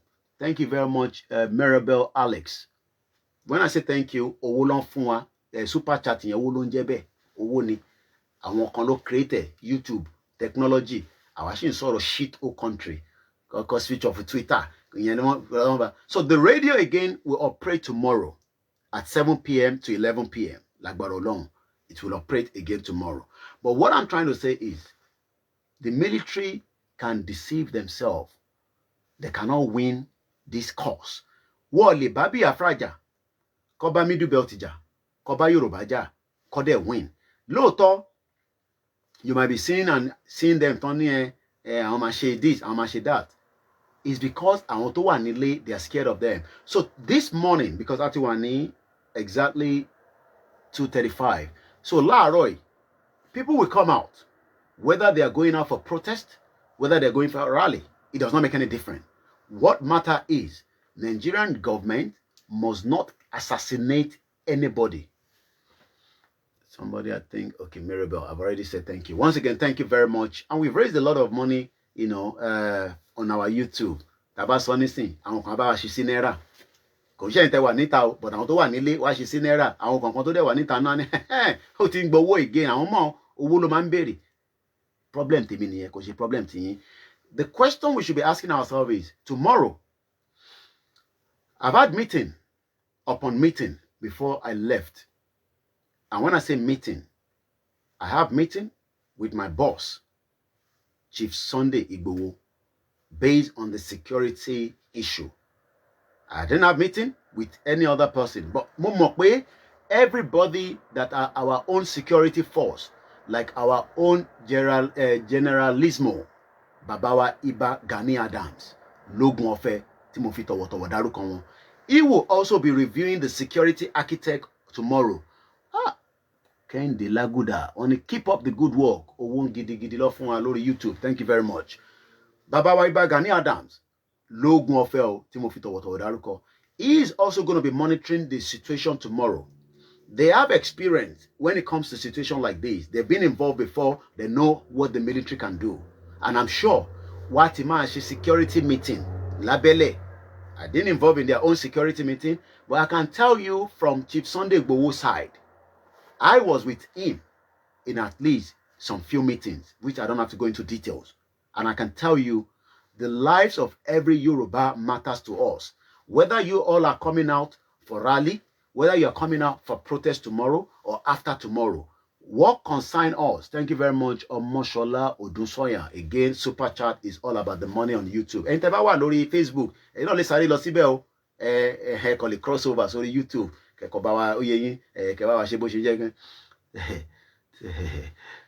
Somebody say, let me read what okay, somebody say, tell me how to send money from US. Yellow easy, you can do PayPal, musakalam1@yahoo.com. You can do Cash App, and you can do First Bank or Barclays. Also, Ilanomo Dua, promote it no. They have a Cash App. This is an authentic one. What it's in account to, and let me say this: Ilanomo Dua ti Professor Banja Akintoye ni mo so. Ele confirm pẹ̀lú wọn, because this is the 1 minute. They have a Cash App, which I'm going to post as well, and they have a PayPal, but they have not got an account. Based on all these account, our focus as we move forward now on Koiki Media for now. And though right now on Facebook poster, on Facebook we probably maybe just direct them, which people have been doing, sometimes to the printer, but all that was creating a lot of problem, especially in Nigeria, because but she be poster poster let me look at this one now. This is a sticker, and I want to open it up. And it also sticker anything what for see, even though it says powered by Koiki Media, supported by Kalejaye Michael. And it also sticker. This sticker will be distributed tomorrow on the London rally. So in Tebawasi London rally, Lola, you know my genuine, my sticker Lola Lagbaro long. I just want to open it. I'm still going to go back to the policy, because the policy is why majority of our mothers and fathers are still illegal in this North America. Britain lo colonize wa. Okay, don't get it mixed up. Okay, I'll come back and talk about the Ilano. Okay, no, we just have to promote their own as well, because by Koiki promote it. I want Ilano, yeah, which is their own PayPal and Cash App. So what I'm trying to say is, while I'm trying to open this is a sticker as an example. All these will be distributed. We've given a bit of face masks that they will distribute tomorrow at the London rally. So those of you in London, I know some of them are probably sleeping, some of you are still awake. About Debe Lola, and make sure we participate. You know, the sticker and the face mask. Niwa Batakoa, they will use it there. The question now is, majority of you that are asking, she rally lama, she lolani, she protesting it. Whatever we are doing tomorrow, whatever it is, the most important thing is the Nigerian army, Mirabel, wow, it keeps giving us money, another extra money coming in. Thank you very much. The most important thing is the Nigerian soldiers must not kill anybody. And I'm using this opportunity. By tomorrow, we want to see images, evidence of whatever atrocity is committed on the Yoruba land. I'm not talking about the Fulani. Military uniform, they are all the repentant Boko Haram. Confirm. And they are shoot to kill. The London rally will hold from Trafalgar Square. The one in Manchester will go ahead as planned. Canada will go ahead as planned. Dallas and the rest of the country around the world, and France as well. I want to have France in it. You know, you're not confirming the rally for France as well. But like I said, rally, I'm sure some of you must have heard from your country. Gabon, Abidjan, I think people in Kenya as well. You know, àwọn tó wà ní Libya, àwọn àjàní gbogbo àwọn tó wà ní Libya náà. So, like I said, just whatever we all can do to raise awareness. Is what they call awareness. Take a picture, do a video. We want Yoruba Nation self-determination. We are not secessionists. They keep using that word. But I want to go back on the policy. Some people have asked us, what about South Africa? I'm not sure the situation in South Africa, but please, if you're in any group from South Africa and you think there will be a rally, I know some of you are have to send message at phone. Boy. It's a lot on the tea. Is a lot in the cup. What about Ghana? Like I said, you know, in Ghana, in Egypt. Call yourself together. It's not anything big. It might not be Yoruba Nation in London.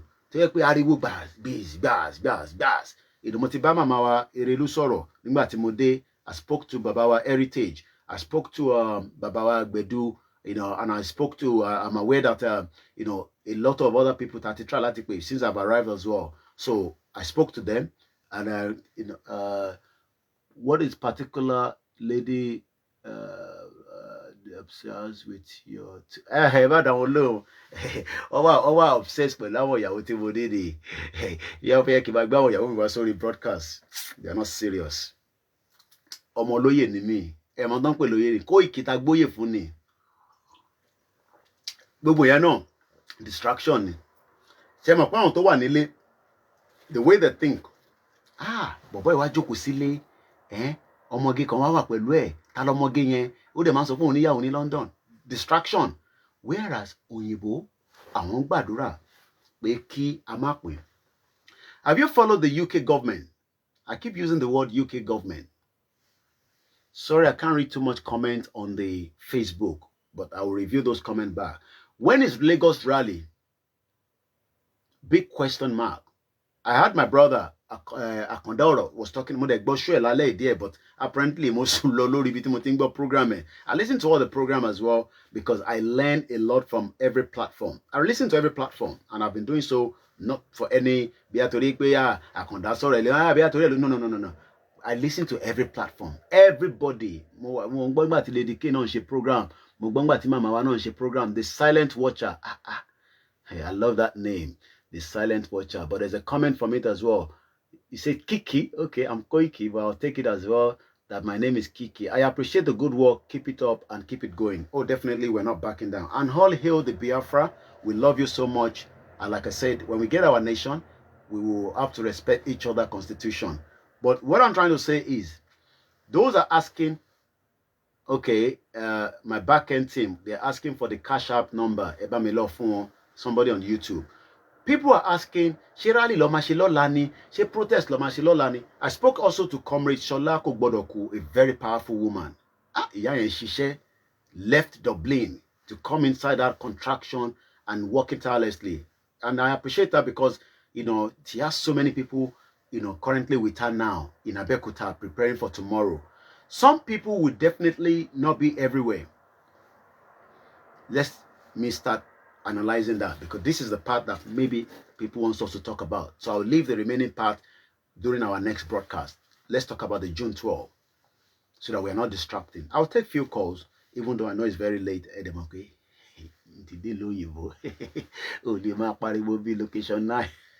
To bá pariwo jù neighbor lọ́pọ̀lọpọ̀ nísìn pé inú ilé yẹn wọ́n pariwo àwọn ọmọdé ti sùn and you know the family are sleeping. All the family are excited to see me back. Let's talk about that very soon. You know, on the broadcast you'll be hearing those, you know, daddy.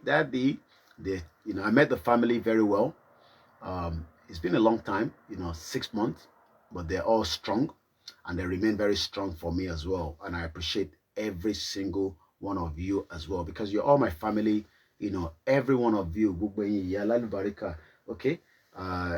Since the call is coming through, let's take the call as well. Hello, Ekaro. Hello, Mr. Koiki. Mute the background. Yellow Madija gbogbo mi àti yín lẹ̀ lálẹ́. Ẹ dẹ̀ mọ̀ pé mo lè máa pariwo. Èmi ti wà London nísìn. Tẹ́ bá ti ń pè mí ẹ jọ̀ọ́ mo bẹ̀ yín. Ẹ bá mute the background. Ekaro sir.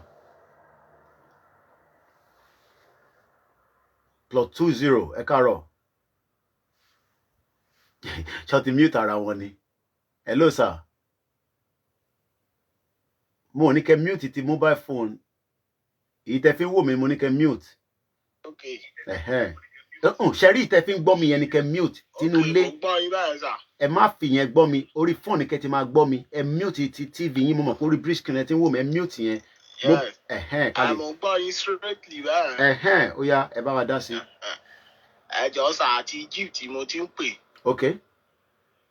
Àwọn gbogbo bó ṣe lọ iṣẹ́ takunlẹ̀kulẹ̀ ṣe ẹ̀yìn àti bàbá wa Ìgbòho ṣá ó ní máa kí gbogbo yín. Bẹ́ẹ̀ ni Ìgbòho ṣá lọ́ba wọn máa ní Gani Adams. Bẹ́ẹ̀ ni ìgbà Gani Adams. A kí gbogbo àwọn OPC, a kí gbogbo Àgbẹ̀kọ̀yà, a kí gbogbo àwọn squad kankan. Gbogbo ọlọ́dẹ. OPC. Bẹ́ẹ̀ ni sà. Ṣé ẹ rí nǹkan tó ṣẹlẹ̀ lẹ́kìtì lénìí? Mo rí. Nǹkan tó ṣẹlẹ̀ ń bẹ̀ ẹ mọ̀ pé àwọn policemen yẹn iṣẹ́ wọn ti link pẹ̀lú iṣẹ́ Buhari tó ti ń sọ fún àwọn ọmọ Yorùbá àwọn gómìnà ti wá pé kán lọ over state wọn fúnra wọn. Ṣé ẹ mọ̀ pé wọ́n ti ń link bẹ́ẹ̀ yẹn? Àwọn yẹn dẹ̀ wọ́n wá kó àwọn people yẹn lọ bẹ́ẹ̀ yẹn ń bẹ̀. Later báyìí in the next 2 days a máa rí wọn láàrin ìgboro wà láìtàláì. Wá ti kó aṣọ lé wọn lọ́rùn. Bẹ́ẹ̀ ni wọ́n sọ wọn sínú army. Ẹjọ́ sàmọ̀ràn tèmi ní fún Yorùbá Nation torí ó wù mí kárí gbà. Ìyá ń jẹ àwọn èèyàn lábúròdù o. Èmi lẹ́ ń sọ fún ni.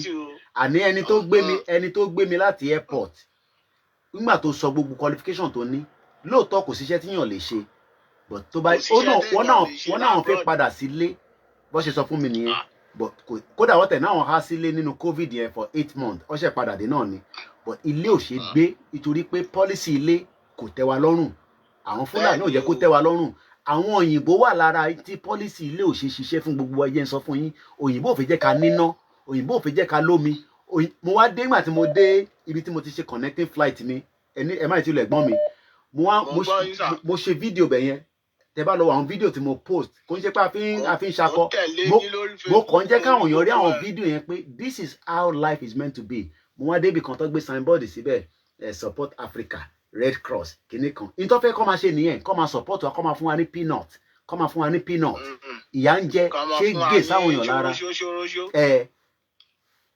ẹ ṣe gan ni ẹ̀já tó fẹ́ lómi láyè ẹ̀bí akakọ̀ bẹ̀rẹ̀ sí gba kọ́ọ̀lì ẹ ṣe gan láti Egypt yẹ mọ́ gbọ́ yín.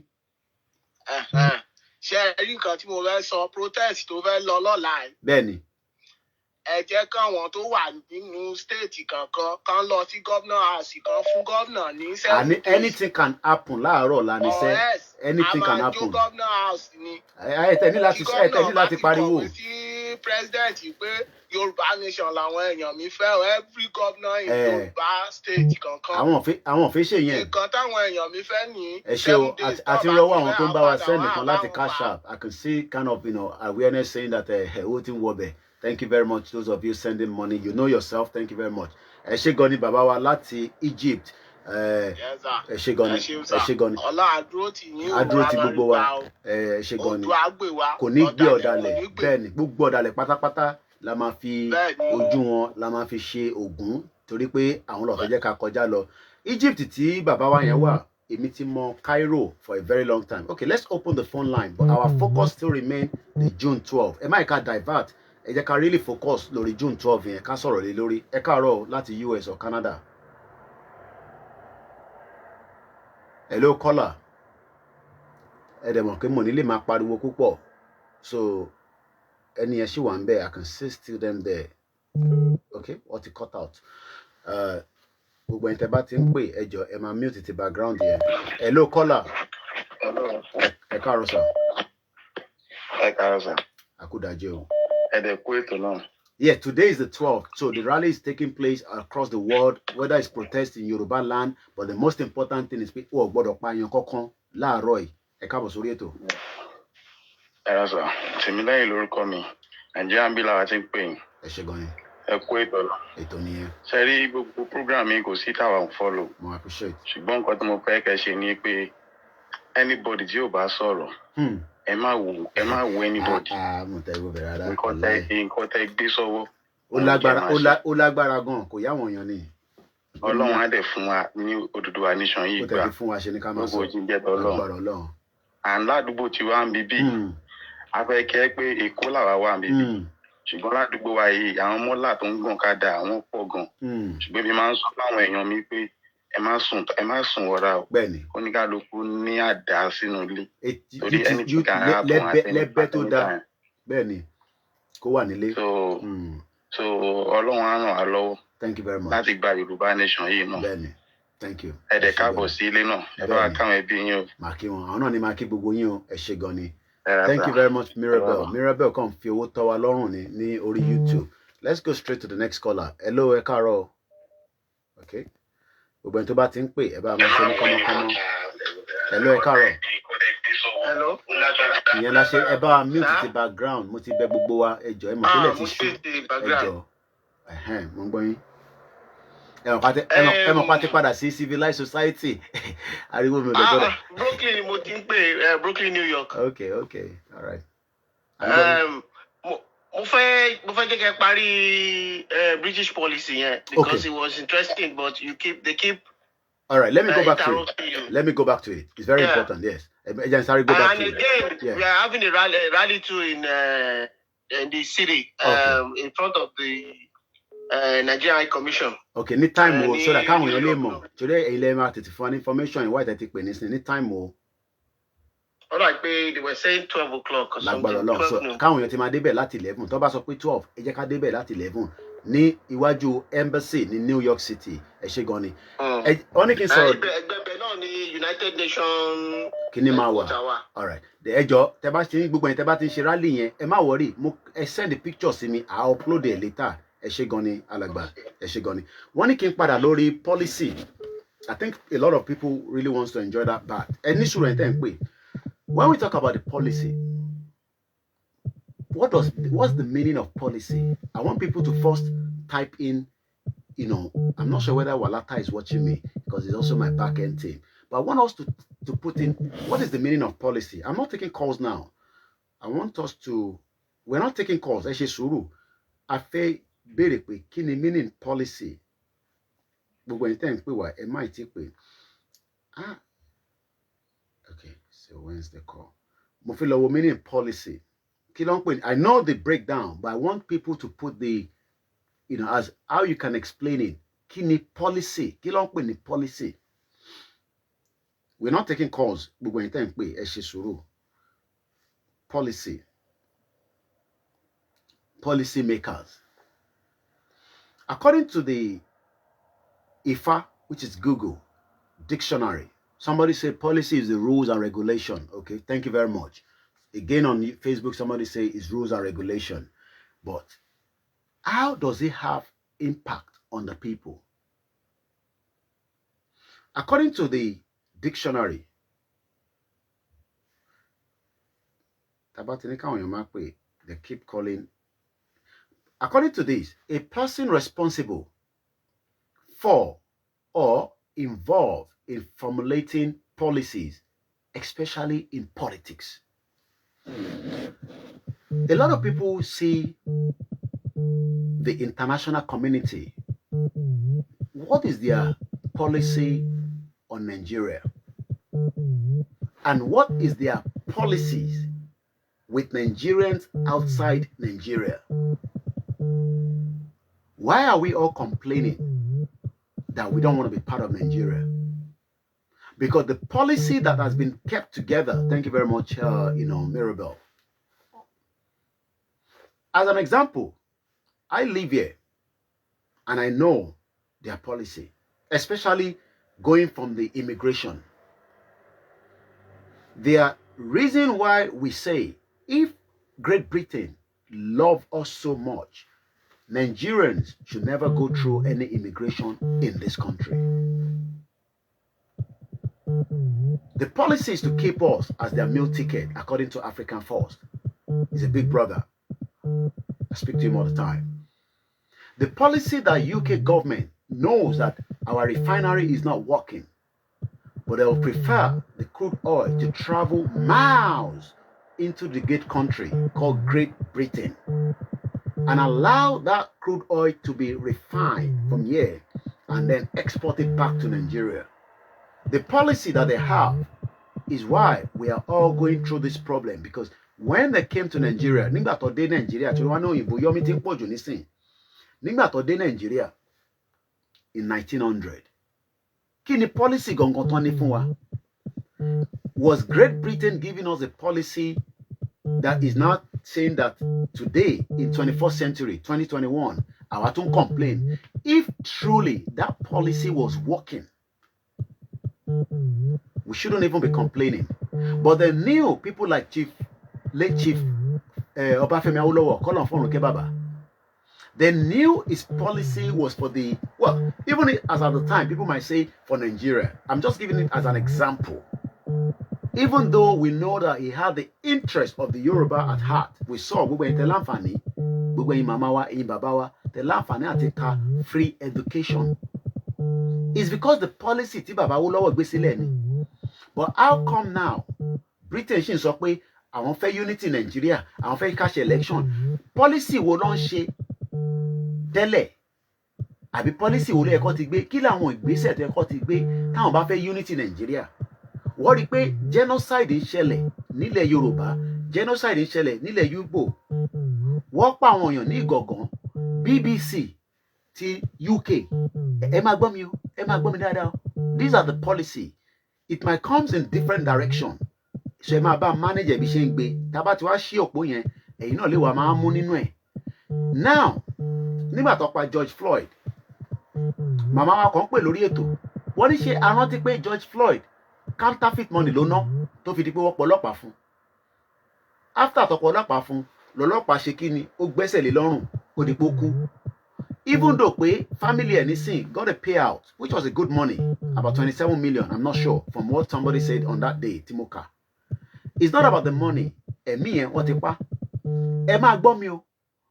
Policy wo ni Britain ní pẹ̀lú America tó bí pé in tó bá ṣẹlẹ̀ ní America, wọ́n máa gbé nígbà tó jẹ́ pé ha, hey, yeah, gbaz, gbòs. Ẹ máa wo àwọn ọlọ́tẹ̀ẹ́nu wọn tó ń pè ní Great Britain.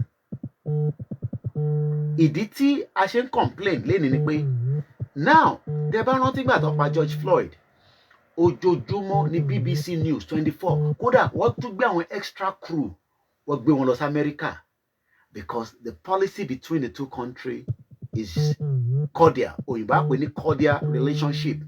Mo rí ń bẹ̀ bàbá wa, mo fi dárúkọ wọn bọ̀, mo fẹ́ kí wọn láti gbà tá ti bẹ̀rẹ̀ ní last year. Ṣé rí gbogbo bánà tí mò ń ṣe yẹn, tínú wọn dẹ̀ ń dùn sí pé wọn ò ní nítorí pé mò ń ṣe lọ́dọ̀ àwọn kí wọ́n á fi orúkọ tí wọ́n sí. Wọ́n ní Koiki tẹ̀rúkọ tiẹ̀ mọ́, ó tẹ́ àwọn lọ́rùn bẹ́ẹ̀. Gbogbo bánà tí Koiki bá ń send sáwọn èèyàn àfọwọ́ṣeré, mo ní dárúkọ bàbá yẹn, bọ̀ Èkó ń bẹ̀ lọ́wọ́, printing wọn la fi ń ṣe, policy tí wọ́n nìyẹn. Wọ́n ní Koiki orúkọ tiẹ̀ làwọn fẹ́ kó tẹ̀ sí, supported by Koiki Media. Even though pé company wọn ló ń ṣe fún wa, I've not paid £1 or £1 láti gbà tá ti ń ṣe bánà. Àdúpẹ́ lọ́wọ́ yín o, bọ̀ wọ́n ní kí n má dárúkọ àwọn. Now, why is it that I want to stick to Britain? I know the other countries, Germany, France, they have the same policy with America. Why is it that the policy that George Floyd was killed in America was blown proportionate? What pariwe? What blew it? I have to turn down my voice. But today, be little loafing. They were so excited to see me, very, very happy. You know, especially the little ones. Oh, come on, me back. Not to come on the last school back. Baba ilile, mboni baba ilo lati joy. Anyway, now, kí ló dé tó pa èèyàn 20 ní Ìgàngán, and the same BBC. Ṣé mọ̀ pé wọ́n ní BBC Yorùbá ní Nigeria. Àwọn èèyàn má tẹ̀rẹ́rìn tó bá ń ṣú àwọn lọ interview àwọn kan. No, wọ́n pa èèyàn 20, if not 50. Wọ́n jó ilé ọba wa. Wọ́n ṣe atrocity fún wa. BBC News refuse. Okay, somebody say, why can't Showore and his team join you? Like when Showore is our brother. Now, kí ló dé tí BBC News 24, not Nigeria, BBC Pidgin, BBC, the policy that they have is only talk about the situation here, but that situation and it's all okay. When 20 people where we have video evidence, were slaughtered during their sleep in Igogon, in a Yoruba land. BBC 24, which is the one that you love so much, called the British Broadcasting Corporation, the biased media that so many people love as against Koiki Media, but you are all paying TV license for, whether you like them or not. Do you know how many money they are making? And they are not talking about our case in Igogon. Yes, I hold nobody explanation. Thank you very much. Now, ìbéèrè tí mo wá ń bi gbogbo ẹ̀yin ọmọ káàárọ̀ oòjíire tẹ́ wà lórí thread tẹ́ ń wò lọ́wọ́lọ́wọ́ nísìnyí pé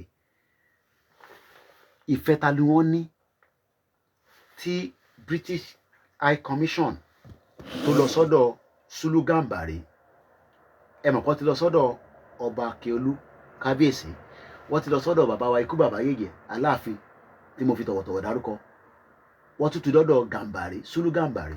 Yes, the British government were there. So my question now is, kí ló dé tí BBC ti UK kò bẹ̀rẹ̀ sí pariwo pé wọ́n ti pa òkú 20 ní Ìgàngán, because policy tó ní sí Yorùbá ó yàtọ̀ sí policy tó ní sí Nàìjíríà. Policy tó ní sí Nàìjíríà ni pé kó control. This is where ibi tí mò ń lọ. Ṣé ẹ mọ̀ pé British are selfish. Àwọn kan fẹ́ dárúkọ British lórí platform wọn. Èmi á máa sọ pé British gangan ni problem wa. Tó bá dẹ̀ tètè sort it out amicably, ó máa rúná wá, ó dẹ̀ máa fọ́, wọ́n dẹ̀ máa jẹgba. Ìlú wọn lèmi ń gbé. I am not scared to say it. Àwọn gangan ni problem wa. Great Britain tẹ́ ń wò yìí, àwọn gangan ni problem. Olúbàdàn, yes. Ó lọ sọ́dọ̀ Olúbàdàn. Níjẹta nísìn, ẹ mọ̀ pé èmi máa ń follow anything tí ọba ń sọ lórí Twitter wọn ní British tó wà ní Nigeria. Wọ́n represent UK government ni. This is their visitation to Ilorin. Can you see the evidence? Kò ń ṣe pé mo kàn sọ̀rọ̀, Sherry. I hope you can all see it. That's Sulu Gambari with all the white flock. Sherry wọn. Sherry dada, mo fẹ́ fi wọn tó wà lórí YouTube, Sherry. This is what a lot of you are not thinking. Kí ni wọ́n bá wọn sọ? Kí ni policy tó ṣe ń bá wọn Gambari sọ àti tó máa bá Yorùbá sọ? Torí in tó máa bá Yorùbá sọ, in tó bá Olúbàdàn sọ àti in tó bá Akeolu sọ, ó máa yàtọ̀ sí in tó bá Gambari sọ. Màá sọ tó sọ fún wọn. I'll tell you that in a minute. Ẹ tún wo picture yẹn again. Orí ìjókòó lélẹ́yìí. Sherry. Ọ̀rọ̀ jẹ́ta lélẹ́yìí o. Ìyẹn lọ bẹ́ẹ̀. Now, kí ni wọ́n sọ gangan? Again, this is the Canada rally that is coming up 12 p.m. 10 a.m. rather in Canada. Ó dẹ̀ máa ṣẹlẹ̀ àwọn kìíní dẹ̀ ló ṣe lè Yorùbá One Voice. We have so many groups. We're all working together. Ẹ kú palẹ̀mọ́ ẹ̀yin tẹ́ wà ní Canada. Wọ́n ní Toronto, Montreal, Regina, Vancouver, Winnipeg. I hope I pronounced that very well. Fẹ́yìn tẹ́ wà ní Canada. Edmonton, Calgary. I hope I pronounced very well. Sọ̀rọ̀ sókè. Now, kí ni Britain sọ nígbà tó lọ sọ́dọ̀ ẹ̀? You can go on their Twitter. That's it. If you want screenshot any, my below sorry Facebook wa, because I want the response of everybody. What is the address of Dallas? Adepoju Joe, tó bá ṣì wà lórí line. You can béèrè pé Dallas City or Lọ́pẹ́, Dallas City or. And I'm told from the last caller that Washington DC, no, àwọn kan tí wà ní Washington DC, New York, there will be rally as well. And tẹ́ bá ti ń pè ẹjọ́ ẹ̀yin tẹ́ bá mọ̀ pé rally máa ṣẹlẹ̀ lọ́dọ̀ yín, ẹ kọ́kọ́ bá wa announce ẹ̀ kẹ́ tó dá sórí ètò. A máa ṣe òpó yẹn bọ̀ ẹjọ́ ní sùúrù. UK delegation visited #Kwara State. Ẹ mọ̀ tó ṣe ń bẹ̀ yẹn. Wọ́n tún hashtag ẹ̀ so that kí gbogbo àwọn ọmọ Kwara kọ́ lè ẹ̀wọ̀n tó wà nílé tó bá ti ráwọn òyìnbó. Wọ́n á rò pé they are the best. Britain is our biggest enemy. Gbogbo ẹnu mi ni mo fi sọ. Táwọn kan bá sọ lórí platform wọn kò ń ṣe bí ti Koiki. Britain is our biggest enemy. And until tá bá gé orí yẹn kúrò, ó ti yé Yorùbá yẹn. Tá bá gé ní irù, á tún wù padà. orí láti máa gé kúrò díẹ̀ ló kù pẹ̀lú àwa àtàwọn. 700 people watching us on YouTube, only 200 people like us. Okay, that's fine. At least we say thank you very much. Where is the venue for Toronto rally? What if your number say o? I want to fish. Okay, what if your number say o? Ṣé kí n sáré pè number yẹn fún ẹ̀yin tí ẹ wà ní Canada. Màmá padà sí nǹkan tí no, ẹ jẹ́ kí má divert ká lè parí yẹn kan tí bá ti sọ̀rọ̀ tẹ́lẹ̀. Màá pe number Canada yẹn àdẹ́ṣọ́pọ̀ ẹ tún bẹ̀rẹ̀ sí pé. This is what they have to say. UK delegation visited #Kwara State. Were honored to be received by His Royal Highness Ibrahim Kolapo Sulu Gambari, CFR, the 11th Emir of Ilorin Emirate. Meeting included a discussion on important issues around security. Britain High Commission is talking about security. When 20 people were killed in Igogon, she has every right to relay the message back based on their policy with Nigeria. If the policy was right, Britain, they were meant to report back to number 10 Downing Street, Nibiti or Gewa, that 20 people were killed by Fulani in Igogon on the 5th morning till the 6th of June. And they want BBC that you all are paying money for in UK. Then someone every year, every month for your TV license to report the atrocity and the crime. Rather, they were not interested. But now, they travel from Lagos, whether by plane, which I know, they will not travel by road. They will not travel by road.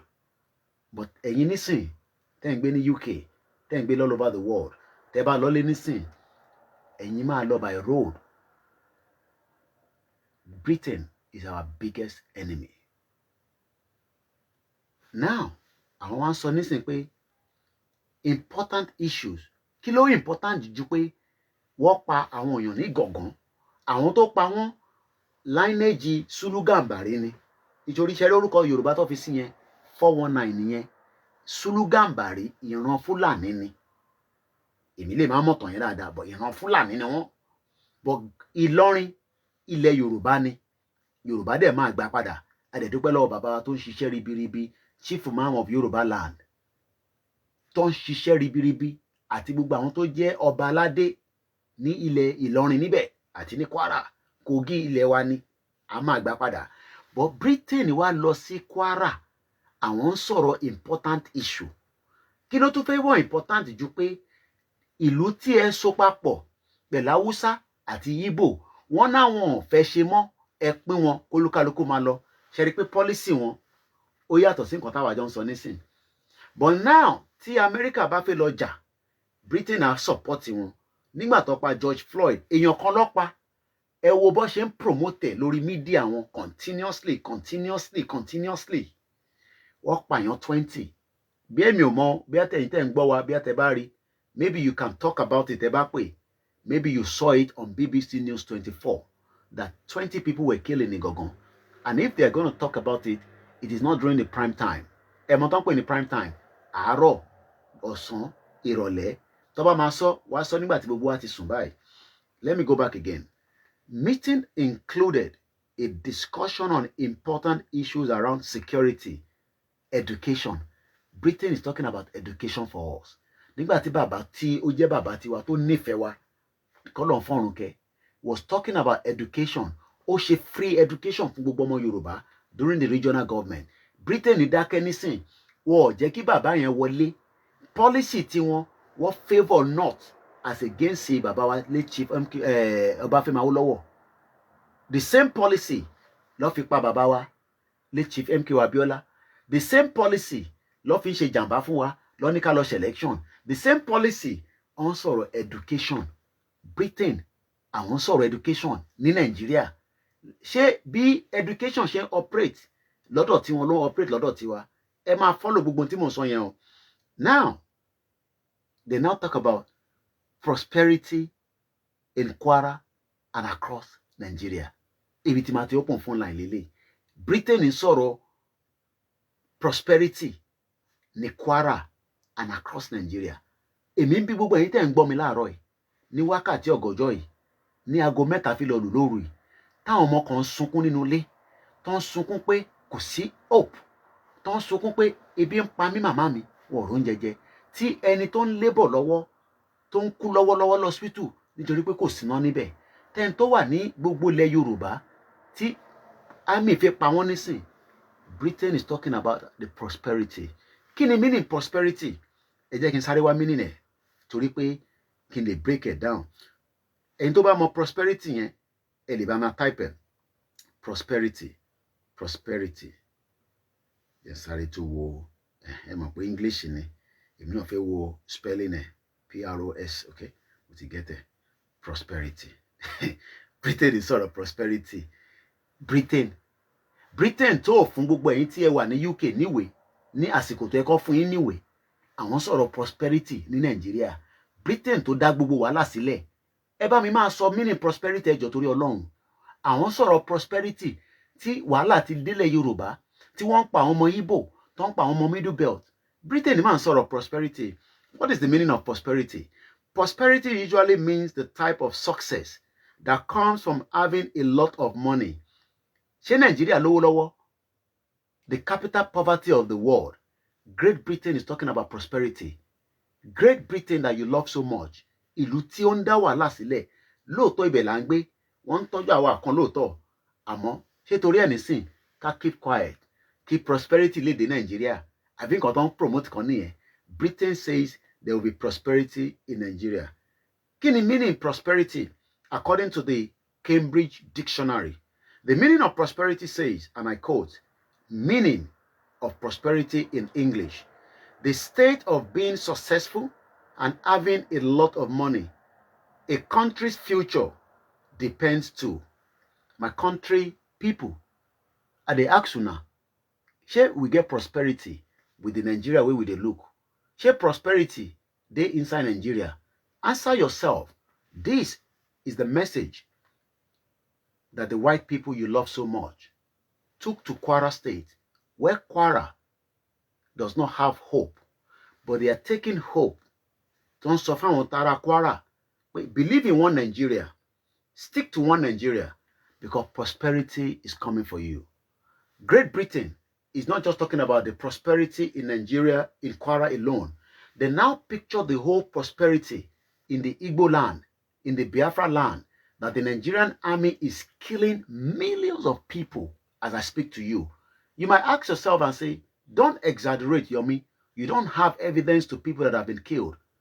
But the evidence is based there. Millions have been killed till today, if you multiply it, since we have this shithole independence, since we had this contraction amalgamation that Great Britain kept us in. I'm asking you, my people, ask yourself, can we ever get prosperity in Nigeria of today? This is the message that the British High Commission is taking around the whole country.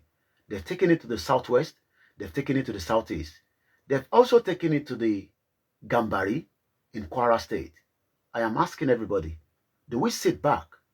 Do we look back and do nothing? Or do we do something to stop that deceit and the deceit lies that they told every one of us? If truly Great Britain loves us so much, some of you would have had that same prosperity ever since you've been living here because you would have returned back home. But you can't return back home because the security is so dear that everybody is scared. I am now putting this to everybody. At June 12 we hold. Nothing would happen. But the message is, Great Britain is saying to you and me, there will be hope in Nigeria. You must not fight. We go for election. And anybody that disturb the election will not get a visa in. Who cares if we get a visa in or not? What we care about is Yoruba Nation. Especially me. Some of us are determined. Till you Yoruba tọ̀hún náà ní ṣe gbé fún wọn ọ̀nà méjì ló máa rí tọ́wá ní bíbẹ̀ la ṣe máa gbé àìsọ fún wọn pé ọ̀hún yẹn ilẹ̀ Yorùbá náà ni àwa la máa decide bá ṣe fẹ́ gbé. Britain will never make decision for us again because the decision they've made for us is the reason why we are all over the world, in Saudi Arabia, in Oman, in Jordan, in Cairo, in Libya, suffering, and they're asking us to keep quiet. My name is Olamide Koiki. Tell Great Britain that we, Yorubas, are prepared to defend our land. We don't need their help. But tí wọ́n bá gbà ní ìrọ̀rùn, àmọ́ ti líle. I'm not scared to say it again. Ogun afẹ́ bá wa parí ìtàgbéda ní ọmọ yóò ti sùn. Mo sì ń gbọ́ voice tó ń dún. Kò tí sùn. Let's open the phone line and get some of your calls. Mo bẹ̀ yín lẹ́ẹ̀kan sí. Tẹ́ bá ti ń pè ẹ mute the background. Ilẹ̀ tó ṣí níbí báyìí àti wà níbi tí a máa respect òfin. Òfin tí mo ti respect for 2 decades. But I'm telling them to their face, ẹ kọ́tẹ̀ pé bọ̀bọ́ yẹn tó dún today UK, ẹ ó ti sán lórí. Great Britain, leave my people alone. Let's go straight to Saudi Arabia. Ẹ káàbọ̀. Hello, Mr. Koiki. Ẹ káàárọ̀. Ẹ káàárọ̀ sir. Ẹ kúrin náà sí dáadáa lẹ́bàálẹ̀ o. Àlàáfíà ni gbogbo ilé wa o. Ọmọ àti ìyàwó ń sí dáadáa náà wà o. Àlàáfíà lọ́wọ́ sá ṣe gan ni sir. Ìkan náà àwọn olólùfẹ́ yín ló ń pè láti Saudi Arabia. Mo ti mẹ́ni tó ń pè jẹ́ mo ṣe ní Saudi Arabia mo sì bọ̀ orúkọ yín mẹ́ni tó ń pè. All right, okay. Mo ní kí náà ni. Ẹ ṣe gan ni sir. Ẹ ṣe gan. All right. A dúpẹ́ lọ́wọ́ gbogbo àǹtí ẹ wà ní Saudi Arabia. Ó wùn yín kẹ́ wálé. Ilé ò ṣe dé sí. Ẹ wá manager. Gbogbo wa tá wà níbikíbi tá wà. Ó wùn wá ká wálé. Ilé náà ṣe dé sí. But Britain sọ pé prosperity ń bọ̀ fún gbogbo wa. Ẹ já padà sí nọ́mbà yìí. Mo mọ̀ bí i Nàìjíríà lẹ́ni ẹ̀wọ̀ àbíta +234 ni. Hello. Ẹ káàárọ̀ bàbá. Ẹ káàárọ̀ sir. Ẹ káàárọ̀ sir. Ẹ káàárọ̀ láìpẹ́ láwọn. Mo kí yín. Èmi náà kí yín. Ẹ kú iṣẹ́ takuntakun tẹ̀ ń ṣe àdúpẹ́ lọ́wọ́ yín gan-an àti gba ọdún kan tí mo ti ń tẹ̀lé yín bọ̀. Mo rí nǹkan tẹ̀ ń ṣe ní agbára Ọlọ́run á máa fún yín ṣe sir. Àmín, àmín. Thank you so very much. Thank you as well. Ọlá yín náà la fi ẹ̀yin náà lè jí wa ẹ̀yin náà lè là wá lójú. Mo jẹ́ dúpẹ́ lọ́wọ́ Ọlọ́run pé àwọn fámìlì mi ń sìn gbogbo wọn náà ti lajú wọn ti rí nǹkan tó ń ṣẹlẹ̀. Àwọn náà wo Ọláyẹmí tó kì lọ́wọ́ báyìí. Ní agbára Ọlọ́run gbogbo ìmọ̀ tó náà máa fi fún yín Ọlọ́run ní gbà lọ́wọ́ yín lágbára Ọlọ́run bàbá.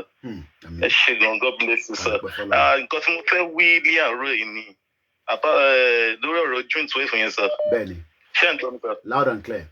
Ẹjọ́ torí ọ̀nà ṣe rí àwọn ti June 12 tó fẹ́ ṣe ẹ wọ̀n pé ó póríṣi méjì àwa kan fẹ́ ṣe rally ti Yoruba Nation àwa kan fẹ́ ṣe June 12. Ẹjọ́ ẹ má jẹ́ kí ó mísì papọ̀ mọ́ra wọn. Okay. Yes sir, because àwọn tó ṣe June 12 yẹn they are still clamoring for one Nigerian. Bẹ́ẹ̀ni. Olúkálùkù máa lọ ní different lane ni. Ṣẹ̀rí àwọn tó fẹ́ ṣe rally wọ́n máa lọ ní different lane. But I understand ó ti wọnú ara wọn. So what our concern? Every concern tiwa ni whether àwọn tí wọ́n fẹ́ àtàwọn tó fẹ́ náà security ilẹ̀ Yorùbá náà ni gbogbo tá a ṣe ń sọ yìí because sójà tó máa pààyàn sójà tó fẹ́ pààyàn lọ́la àbí tó fẹ́ pààyàn lẹ́yìn nísìn kò kí ẹni tó jẹ́ protester àbí tó fẹ́ ṣe rally order tó fún wọn ni pé shoot at sight anybody tó wà níta. Bẹ́ẹ̀ni exactly because so ẹ má jẹ́ ká mix ẹ̀ ọ́ pé torí à nífẹ̀ẹ́ àbáwọn tó ṣì ń fẹ́ Nàìjíríà I understand but in tó wà nílẹ̀ nísìn ni pé shoot at sight order ni wọ́n ti give and I'm not joking based on powerful information of our I've been in security meeting before I left the country I've been in security meeting asatana bọ̀ẹ̀ka tó mú 12 midnight èmi àti chief àtúwà ní another security meeting as well and we will monitor everything asat títí gbogbo ọ̀rọ̀ June 12 yẹn máa fi wálẹ̀ kódà tó bá fẹ́ extend gan kó extend but in terms of ni pé ká mix ẹ̀kọ́ láǹsọ nísìnyí mọ́ wọ́n ti deploy sójà káàkiri ẹ̀mí kan dẹ̀ gbọ́dọ̀ bọ́lẹ̀ ìyẹn làwa wà concern about mo fẹ́ so kí clarification kó lè yé wa but mo gbádùn yín ọ̀rọ̀ yín lọ ẹ máa sọ̀rọ̀ lọ. Okay sir, God bless you sir. lórí ọ̀rọ̀ prosperity mo fẹ́ kẹ́ ẹ má ti lọ lórí ọ̀rọ̀ prosperity Great Britain sọ pé ẹ má ṣe sùúrù ẹ má ṣe yànnù prosperity ń bọ̀ Nàìjíríà kí lẹ rí sọ̀rọ̀ mo ti follow gbogbo ẹ̀ Twitter gbogbo ẹ̀yin sọ mo ń follow gbogbo ẹ̀ mo ti follow gbogbo ẹ̀ gbogbo ẹ̀yin sọ èmi ti follow ẹ̀ because mo wá mo béèrè lọ́wọ́ àwọn tó jẹ́ tèmi gan lénìí mo béèrè pé ṣe rẹ́ àwọn Great Britain yìí kí ni nǹkan tí wọ́n promise wa nísìn máa kan sọ ìyẹn náà wà ń Kwara ìyẹn tẹ yarí ó fárígá ó sọ pé àbúrò burúkú àwọn bíbí àbí kíní kan mo ní kò sọ̀rọ̀ bẹ́ẹ̀ àwa gangan wọn làwọ̀ wá lójú ni. But ẹni tó bá ṣí ọpọlọ ẹ̀ lẹ̀ òun ló máa mọ nǹkan táwọn people mean because gbogbo èèyàn ló wo gruesome murder táwọn atrocity táwọn Fúlàní tó dálẹ̀ ní Ìgògàn everybody jẹ́ àwọ̀ fídíò and the next thing tó máa care is about prosperity. What does prosperity mean? I still ask myself. Prosperity. Oda, ẹja fẹ́ lómi láyé ẹ ṣé gan ni. Great Britain is talking about prosperity. Lóòótọ́, we are not for one Nigeria. Àwọn tó fẹ́ jáde fún protest one Nigeria ni, but does not mean life of Yoruba must be killed. We're still taking calls +4475 94050 979. Hello, ẹ káàbọ̀ sórí ètò. Hello, ẹ kálẹ́ o. Ẹ káàárọ̀ sà. Mr. Kweki. Ẹ kálẹ́. Ẹ kú àbọ̀ sí ọ̀dọ̀ àwọn family yín. They're so excited after a very long time. Adúpẹ́ lọ́wọ́ Ọlọ́run tẹ́ bá wọn láyọ̀ àtàlàfíà. Yà á dúpẹ́ fún ẹ̀yin náà tẹ́ lọ tẹ́ dé látàrí ayọ̀ àtàlàfíà. Mr. Wálé ló ń pè láti France. Ẹ ṣé gan ni sà. Ṣé adúpẹ́ lọ́wọ́ yín gan fún gbogbo iṣẹ́ takuntakun tẹ́ ẹ̀ ṣe. Adúpẹ́ fẹ́lẹ́ dùmarè. Fún in fact gbogbo ìgbésẹ̀ tí gbogbo wa jọ gbé ní ìbẹ̀rẹ̀ torí mo pẹ̀lú àwọn àtàjọ gbé ìgbésẹ̀ náà ní ìbẹ̀rẹ̀. Mo dúpẹ́ lọ́wọ́ Ọlọ́run pé àwọn èèyàn wa wọ́n ti gbà. Ojú àwọn èèyàn ti là. Ojú àwọn èèyàn ti là báyìí. Ojú ní kálukú ti dìde mo dúpẹ́. Àmọ́ a sì tún máa encourage ara wa because a sì tún ní àwọn kọ̀ọ̀kan tá láàkì. Dó gbogbo ọ̀rọ̀ náà kọ́ la máa ń sọ ní orí kìíní báyìí. Àmọ́ gbà mí ibi tá a bá ti lè ríra bá sọ̀rọ̀ la. Ká sọ àwọn ọ̀rọ̀ kókó. Ṣé rí àwọn èèyàn wa wọ́n máa ń ṣe mistake kan. Àwọn Fúlàní yìí wọn kì í dúró wẹ̀yìn wò tán bá mú àwọn èèyàn wa bó ṣe máa ń ṣe wọn bá ṣàpàṣàpà wọn. Àmọ́ àwọn èèyàn wa ẹ sì máa ní any meeting tẹ́ bá ń ṣe pẹ̀lú wọn kọ́ parí iṣẹ́ tó fẹ́ ṣe síbẹ̀ lẹ́sẹ̀kẹsẹ̀. Èyí tó ń ṣe máa pe ọlọ́pàá ìbọn tó bá lọ́wọ́ wọn tọ́lọ́ bá ti fún wọn lágbára tó bá ti rí wọn kọ́ gbà lọ́wọ́. Mo tẹ̀ gbọ́ kan wọ́n náà dáwọn kan dúró nígbà tí àwọn ọmọ mi kan pè mí ká wọ́n on ground lẹ́kọ̀ọ́ mo fi dárúkọ wọn náà wá gbà tó wá dáwọn Fúlàní yẹn dúró wọ́n ní gbà táwọn ọlọ́pàá àbí sójà wá dé àwọn yẹn wá gbà wọn bọ àwọn gbà wọn àwọn èròjà lọ́wọ́ wọn. Wọ́n á béèrè pé kí làwọn yẹn dúró tó fi di pé sójà kọ́kọ́ dé tó kọ́kọ́ ti gba kínní yẹn. Ṣẹ́rí àwọn iṣẹ́ wọn tí wọ́n ní lọ́wọ́ yẹn tí Ọlọ́run bàbá ti fún wa ló ní oore ọ̀fẹ́ tá lè kojú wọn kí ara wọn kọ́kọ́ rọ̀ ìyẹn kọ́kọ́ là kọ́kọ́ torí òun là á kọ́kọ́ ń parọ́ pa fẹ́ máa fowó rà tá a kọ́kọ́ lé bá a ṣe fẹ́ ṣe tá a tẹ̀ tí ì rí. Àwọn kan tó wà kó dání wọ́n kò dání wọ́n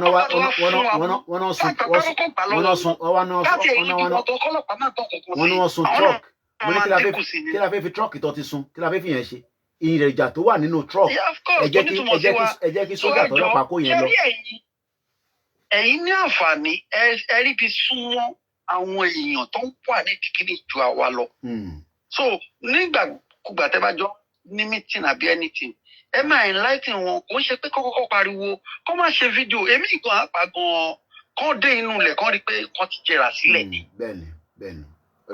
Ìyẹn gangan ni kókó àwọn oníṣẹ́ wọn bá ṣe máa gbà tọ́lọ́pàá ti fún wa ń báyìí à ń ní irinṣẹ́ lé nìyẹn.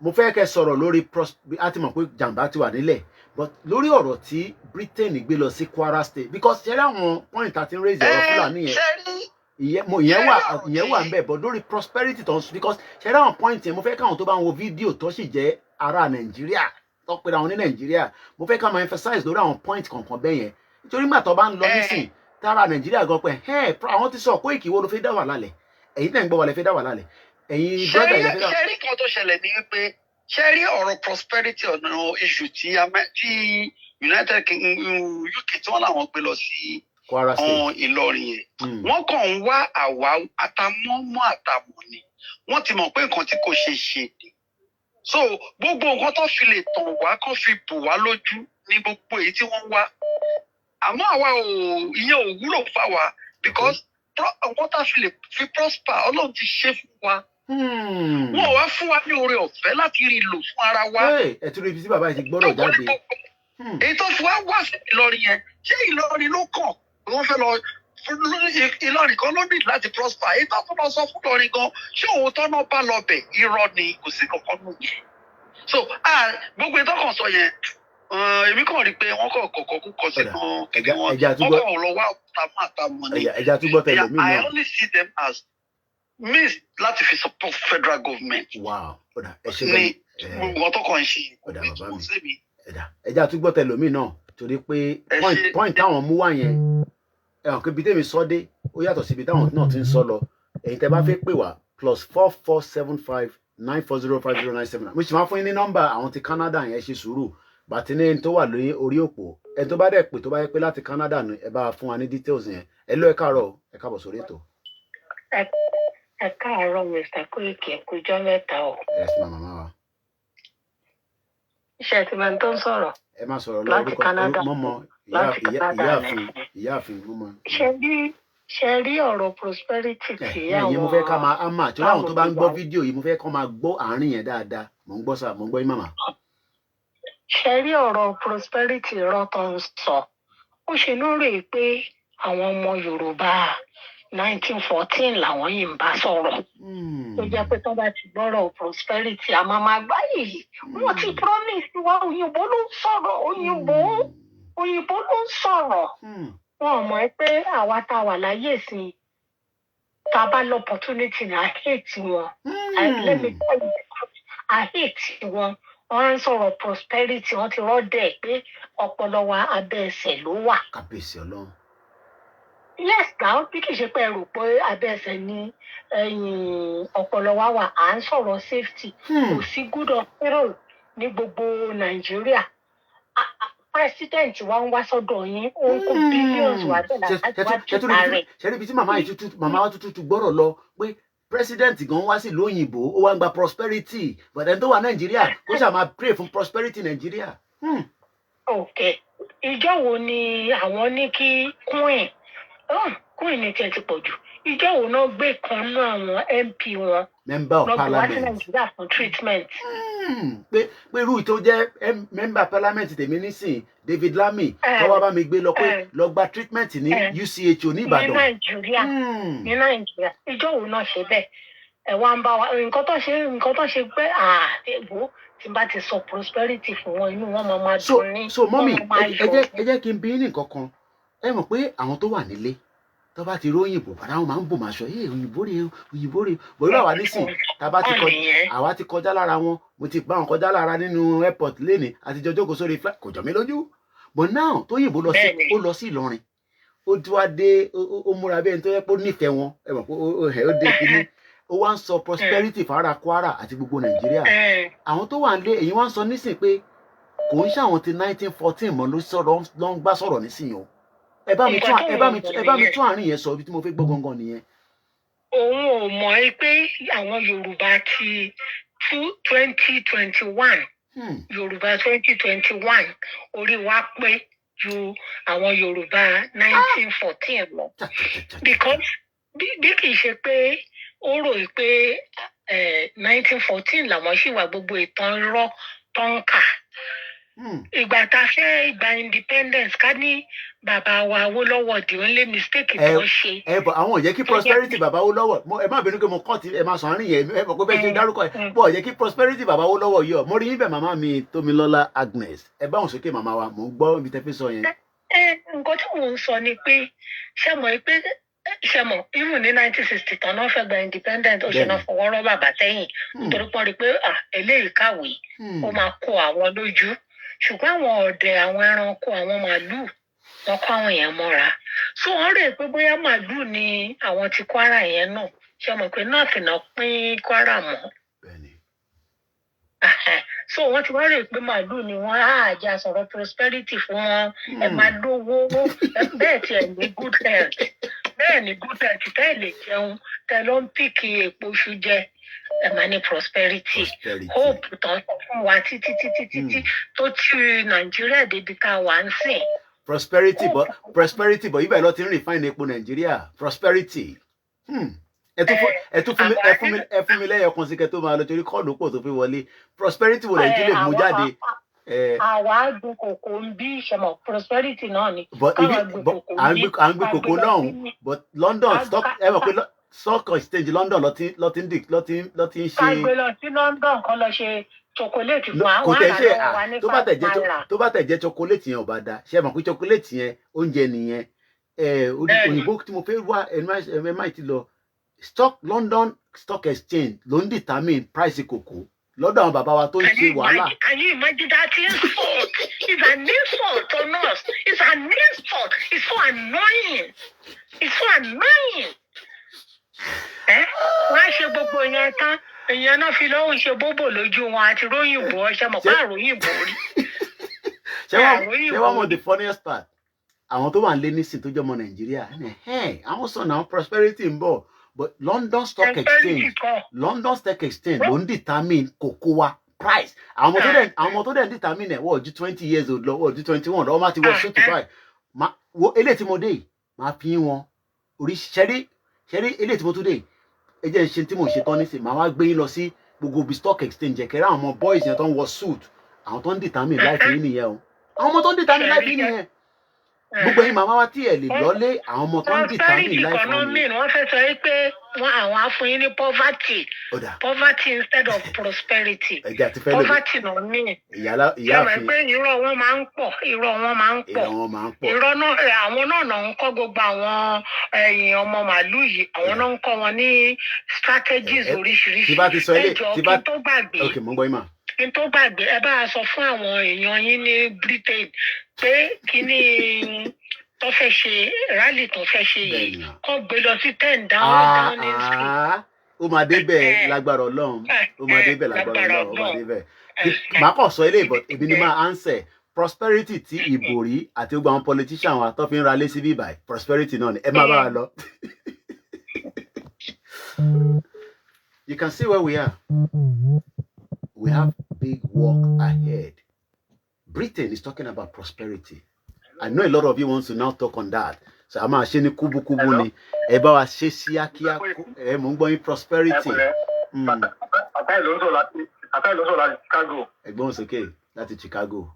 Àtàì ló sọ̀rọ̀ láti Chicago. Mo ń gbọ́ yín. Ẹ jọ̀ọ́ Ọlọ́run wà pẹ̀lú yín o. Àmín. Nǹkan fẹ́ pọ̀ jẹ́ ti kankan. Ṣé rí tẹ́lifí ti bá ṣe láàárín ẹ̀yin media agitators? Ẹ̀yin ní ti tó jáde sí media, ó gbọ́dọ̀ ní bọ́ọ̀dì kan tó máa handle ẹ̀. Pé bá bí àwọ̀ ṣẹlẹ̀ láàárín anybody gbọ́dọ̀ láti report àwọ̀ tó bá wà láàárín yín sí media. Láì jẹ́ pé wọ́n approve ẹ̀. Ẹgẹ́ mi sì jẹ́ kéèjì táwọn mo lè pè yín mo ní nǹkan tó fẹ́ bá yín sọ. Ìgbà tẹ́ bá ti get me náà ni lọ́la. Wẹ̀rẹ̀ bí náà tọ̀la àti máa busy lọ́la but ìgbà tẹ́ bá ti get me. Ẹ jọ Ọmọlúkà nọ́mbà Ọmọlúkà mo fẹ́ get nọ́mbà Ọmọlúkà. Okay ma. Mo ti ẹ̀yin náà mo sọ fún yín wà ní yèyé dáhùn fún wa mi get nọ́mbà yín bẹ̀tẹ̀ Ọlọ́run tẹ́lẹ̀ mo ti get ẹ̀yin.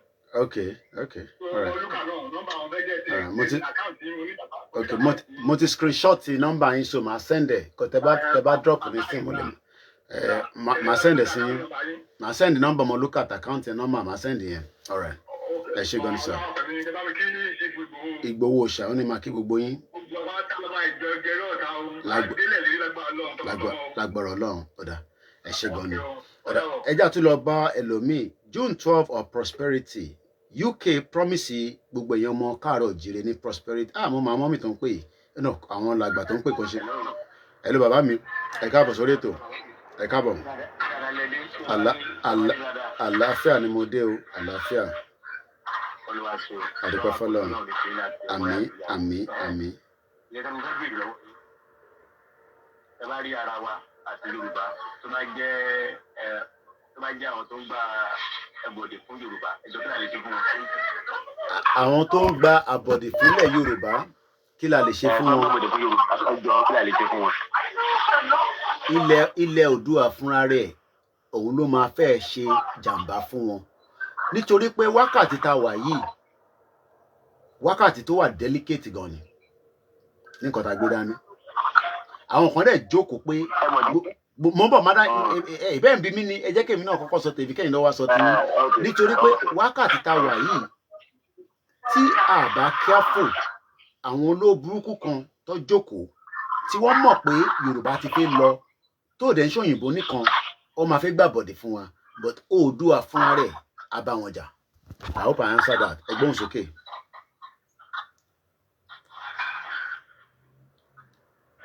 Ẹ máa sọ tí ń lọ, mo ti ń gbọ́ tí ń dé báyìí. Ẹ̀rọ̀dí ìlú ìjọba ìfún yìí ni pé owó ilé ìgbàtà mú àwọn Fúlàní tán.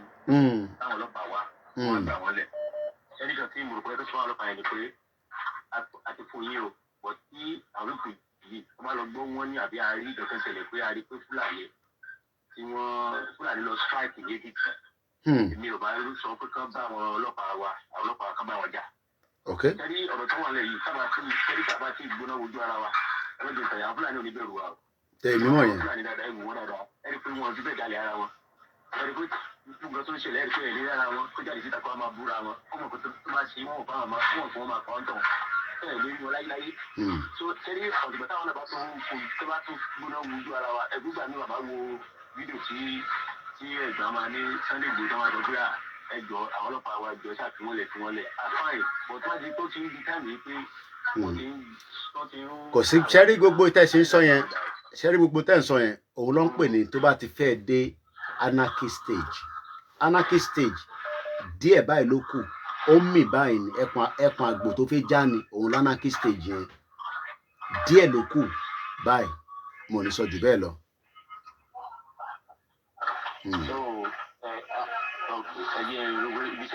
Ọ̀dà mo ti rí bẹ́ẹ̀ pé ariwo pọ̀ ní background yìí ara ń tàn sọ nìyẹn night shift ló ń ṣe yẹn kọ́nà fàlàfíà sára níbi tí gbogbo wa ti ń wá ọrọ̀ ajé tí a fẹ́ jẹ bọ̀ tó bá jẹ́ pé prosperity wà lóòótọ́ ni ìlú wa ló yẹ ká wà ká ti máa jẹ gbádùn prosperity yẹn bọ̀ ìlú onílùú là wà tó fún wa láyè lóòótọ́ tó ń fún wa hello ẹ káàbọ̀ sórí ètò. Prosperity indeed. Nígbà tí wọ́n ti mọ̀ pé ọ̀rọ̀ táwọn pásítọ̀ wa máa fi mú wa mọ́lẹ̀ nìyẹn. You will be rich. Àwa náà lọ bẹ̀ gèrègè. So APC náà ń ṣiṣẹ́ fún ìgbà tó ń rí pé gbogbo ọmọ Yorùbá ti reject Tinubu. So wọ́n á rí pé so APC ní British ń campaign fún. Because wọ́n ti rí pàpọ̀ tí wọ́n lẹ́nu mọ́. So divide and rule náà ni wọ́n fẹ́ ṣe. Because so that àwọn ará Kwara máa sọ pé Kwara kì í ṣe ará Yorùbá. Ẹ má gbé agitation wọn wá. So nǹkan tó ń fẹ́ ṣe nìyẹn. So ara olè náà ni.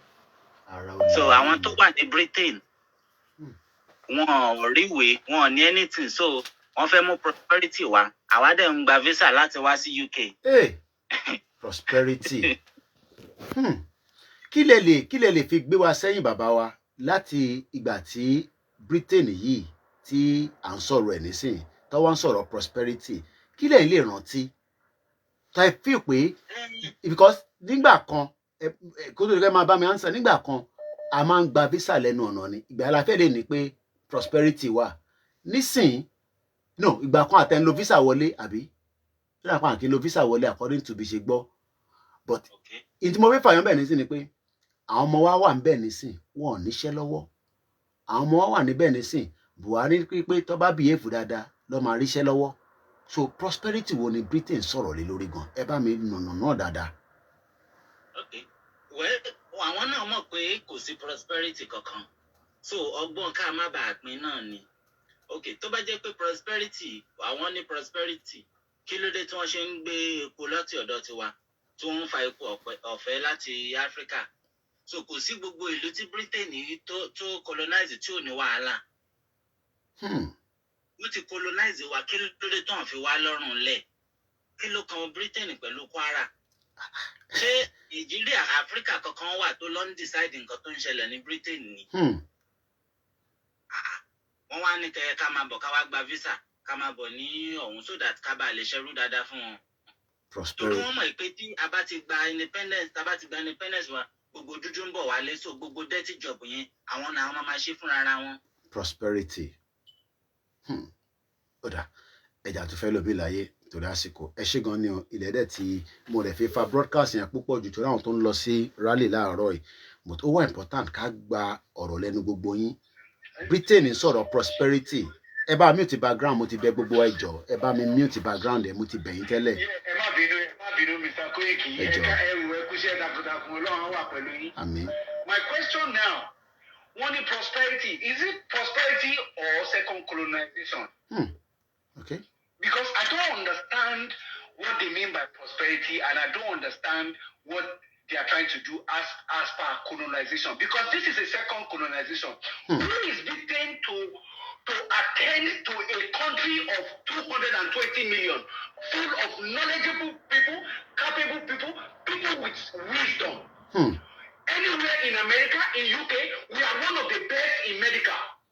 So they will now come to our country, go to some certain people and determine what is going to happen. So they want to, are they giving us prosperity, or they are telling us how to make wealth?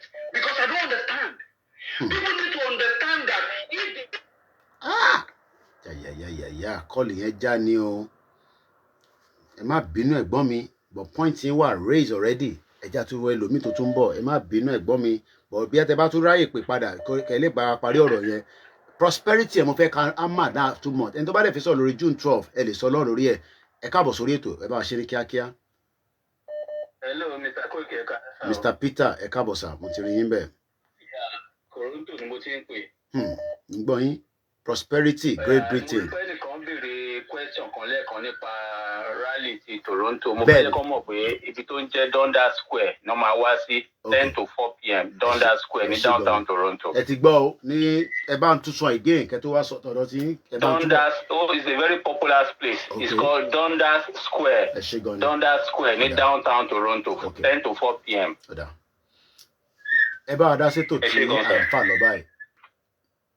Well, ẹ ṣe rí ọ̀rọ̀ Katrina Lang kí Nàìjíríà bàjẹ́ lòun jà fún, so kò yẹ ká tiẹ̀ focus orí kan tí ìyá ẹ̀ ń sọ. Bí tẹ́ bá wá síkù kan mo sẹ́ǹsì yín gbà kan, báwọn ṣe máa ẹni tó ń kó lẹ́rú tó fẹ́ bọ́ ẹrú báwa ṣe fẹ́ make sure pé a keep on the chain tó ń wà.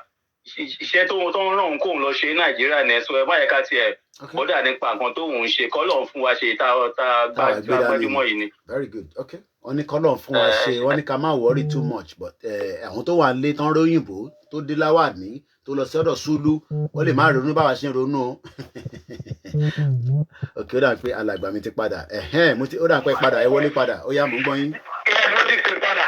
So nǹkan tí mo sọ ni pé now there is nobody mo ń gbọ́ láti kọ́nà ẹ̀ tó sọ pé British fẹ́ kí Nàìjíríà. No, they continue want to get what they are getting for decades. Nigeria is their source of income. Do you understand? So now, wá every way láti mediate, láti máa jẹ́ kí continuity máa wà ní nǹkan tí wọ́n ń gbà. Kí ló kan UK pẹ̀lú Nigeria? Kí ló kan UK pẹ̀lú Africa?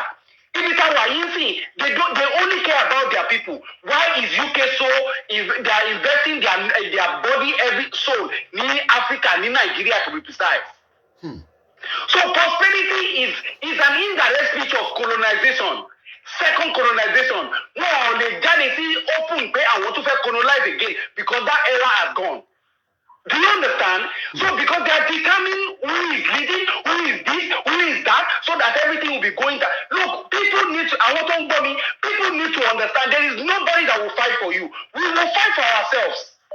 Do you understand? These guys, you won't like the confrontation. Once you start to confront them, they start feeling very uncomfortable. Mr. Koiki testifies here, UK let you work for decades. You understand? So we need to tell them that we understand what they are doing. We know this is not prosperity. This is intimidation, and you are colonizing us for the second time. You are reading us. You've been doing it. Do you understand? And when they can meddle into the UK bawo. Also, you go UK bawo for what? Okay. Mr. Koiki, mo kàn ní láti Mama, Eshegoni, ẹ̀gbọ́n mi. Thank you very much. Prosperity ní Britain ń bá wa káàkiri. I will bring the show to an end at 4 o'clock. Mo mọ̀ pé kọ́ọ̀lù yẹn àní lè gba gbogbo ẹ̀tàn lénìí. Torí pé mo fẹ́ kí gbogbo àwọn tó ń lọ. Àbí ṣé ká ṣe máa gbé lọ bẹ́ẹ̀ ni èmi sì dẹ́ náà jì. Ẹ̀wọ̀n pé mi ti sùn díẹ̀. So a sì lè máa fà á lọ. Ẹ̀ tó bá dẹ̀ fẹ́ sùn, á sùn lórí program yẹn. Á tún jí ba láàárọ̀ la. Prosperity là ń sọ̀rọ̀ lé lórí. Ará UK náà ló ń pè. Ẹ gbóhùn sókè o. Hello, Mr. Koiki. Ẹ káàbọ̀ sà. Ẹ káàbọ̀ sórí ètò wa. Bẹ́ẹ̀ni. àlàáfíà ni gbogbo ilé wa àlàáfíà la bá gbogbo àwọn ọmọ. They were so excited seeing me after a very long time. Ìjọba gbà máa fi dé láti school tó bá mi lé bá ọ pariwo ni. Expect that's good. That's not good along with thank God. Ẹ jẹ́ kí sáyé sọ̀rọ̀ lórí prosperity. Kí ni UK máa sọ lórí prosperity? Àwa tá jẹ́ Yorùbá ní lórílẹ̀-èdè wọn second class ni wá. So wọ́n fẹ́ gbé prosperity lọ sí Nàìjíríà, lọ sí ilẹ̀ Yorùbá yìí pé prosperity. Àwọn tó wà nílùú wọn, àwa tá jẹ́ Nàìjíríà, tá jẹ́ Yorùbá tá wà nílùú wọn, ṣé wọ́n fún wa ní prosperity? Ṣé wọ́n count as first class? Tọ́wọ́ máa gba iṣẹ́ ní ibí yìí tí wà tó òyìnbó bá dúró, òyìnbó lọ́kọ̀ máa wò. Ìwọ tó ṣe kí ni ẹ wá ní prosperity. Ọgbọ́n òṣì ọgbọ́n ìrànú wọn tó ń lò káàkiri àgbáyé òun lọ́tún fẹ́ máa lò. Ètò wọ́n fi pé 1914 ni. Ayé ti lajú gan sìn, everybody ti lajú. Ó lè gbé prosperity ìrànú kan wáyé sí ipò kí ló ń jẹ́ prosperity. Sọ̀rọ̀ gan wọ́n mọ meaning prosperity ni, àwọn ọmọ. They don't know. Wọ́n kàn sọ ni, so wọ́n fẹ́ fi máa fi àkọ́ lọ́bẹ̀jẹ̀. It is not. So come on. Britain is sort of prosperity. Ẹ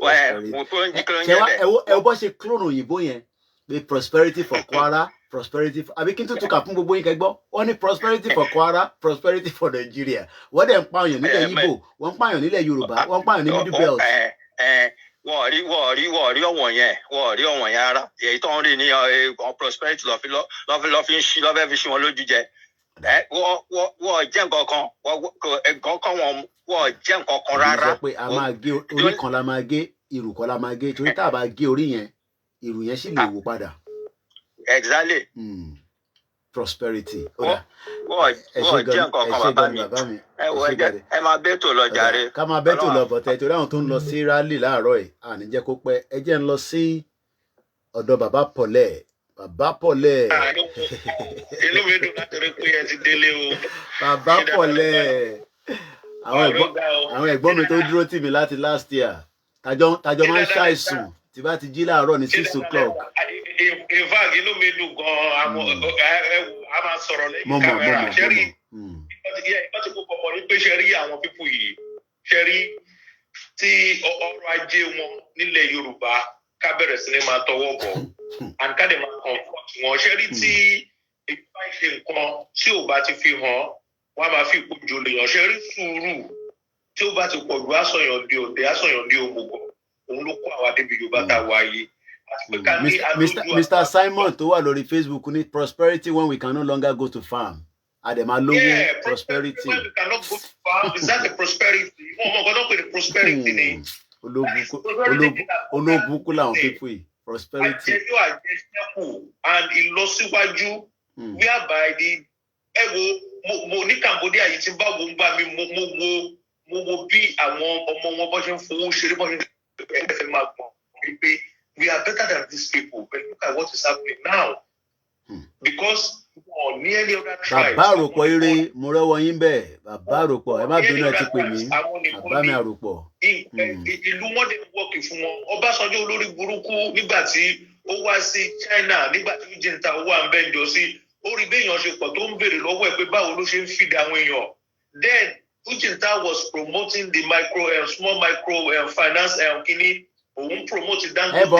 Ọbásanjọ́ ó ti apologize fún gbogbo yín náà ó ní kẹ́ má bínú ó ní gbogbo àwọn ní problem.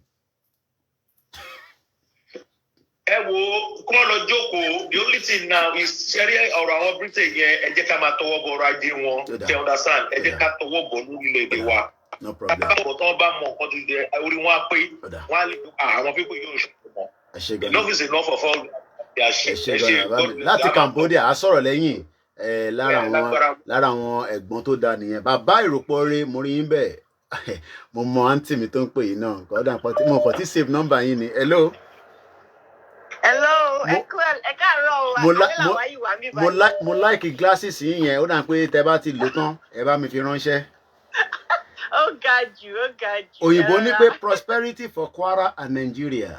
ẹ bá mi dá sí. Ọ̀gá Sherry, èmi fẹ́ kí àwọn warriors ilẹ̀ Yorùbá, a need àwọn list kan. Sherry àwọn list kan, àwọn obìnrin burúkú tó ń rìn kiri tó ń fi Yorùbá sorúkọ tó ń rìn kiri yẹn, ẹ bá wa fi sí number 1 list. Ẹ wá bá wa fi Sultan of Sokoto sí number 2 list. Sanusi Lamido number 3 list. Tinubu number 4 list. Sanwo-Olu number 5. El-Rufai number 6.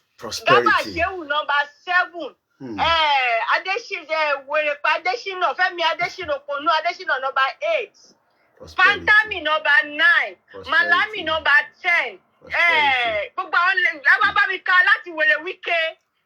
Godbless Udodunma. Gbogbo wọn ẹ bá mi kọ gbogbo list yẹn. Àwọn tá kọ́kọ́ fọ̀ dànù nìyẹn. Kí tó wá padà sí prosperity. Ṣé rí nǹkan kan tí mo mọ̀ nípa history ni pé Nigeria ò gba independence. Wọ́n dá sí wa ní freedom ni. Àwọn tó gba independence lọ́wọ́ British wọ́n jà. America fought war of independence.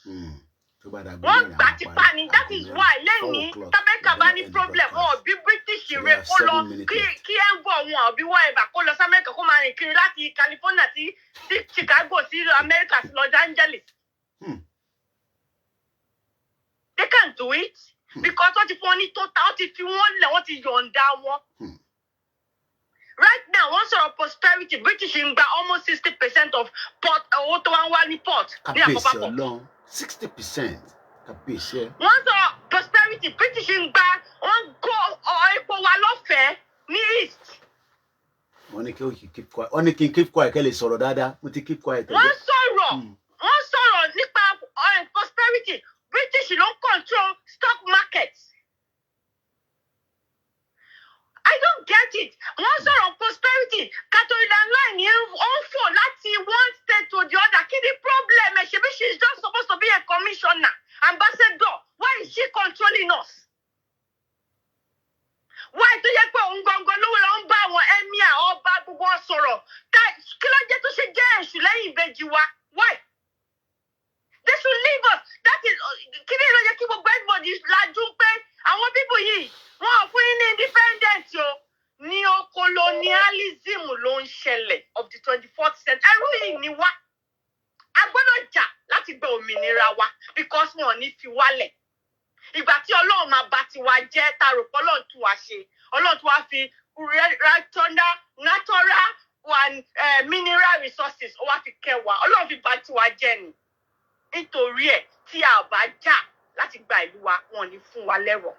These people ṣé gbogbo 7G tá ń pè yẹn gbogbo 7G tọ́lọ tí gbogbo lọ pín destiny wa ní Beckham àbí kí ló kọ̀ lúyò ní G9 tó ti máa lọ ṣe G9 G7 wọ̀nyí. Wọ́n lọ pín destiny Africa ni. Wọ́n lọ pín gbogbo destiny wa ni.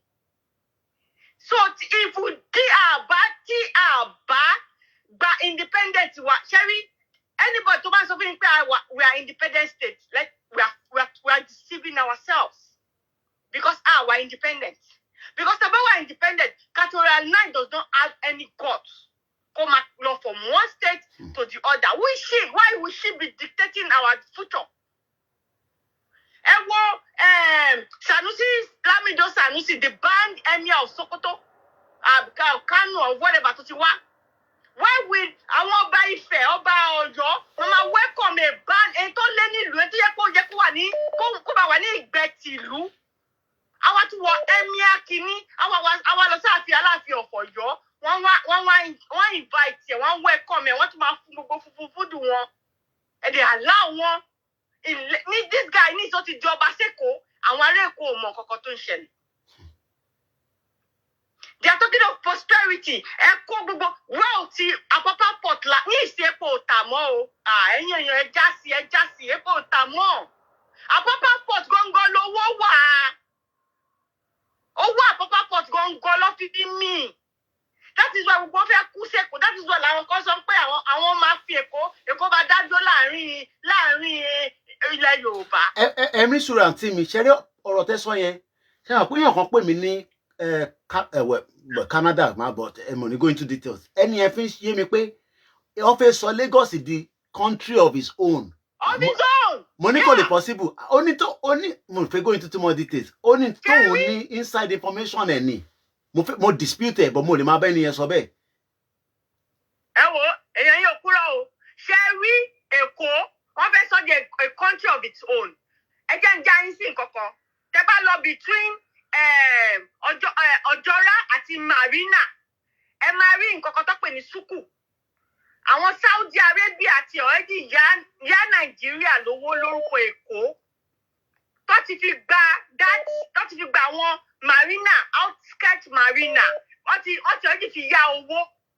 So Saudi gan fẹ́ gba Èkó. So Lagos is going to be an Islamic state. Tí a bá ja ogun yìí, Lagos is going to be an Islamic state. Ni ọmọ ṣẹ́rí Tinubu mọ̀ pé ṣẹ́rí Tinubu rò pé òun smart but kò mọ̀ pé wọ́n wá plant Lamido sẹ́gbẹ́ òun ni. Lamido Sanusi yẹn is a ọkọ̀ plant ẹ̀ síbẹ̀ sẹ́kọ̀ọ́ ni láti jọba lẹ́kọ̀ọ́. But people did not understand. Tinubu rò pé òun lòun lẹ́kọ̀ọ́. But tọ́ba tí Fúlàní bá bẹ̀rẹ̀ pẹ̀lú ẹ̀. Ṣẹ́rí àwọn ọmọ ogun tí Lamido wọ́n ti fi Lamido jẹ́ the critical of Isbab. Wọ́n dẹ̀ ń kó wọn wọ Èkó bí. So Lamido Sanusi tó báǹdì ní Kánò ó ti jọba lẹ́kọ̀ọ́ but Lagosians ọ̀n sùn wọ́n ṣe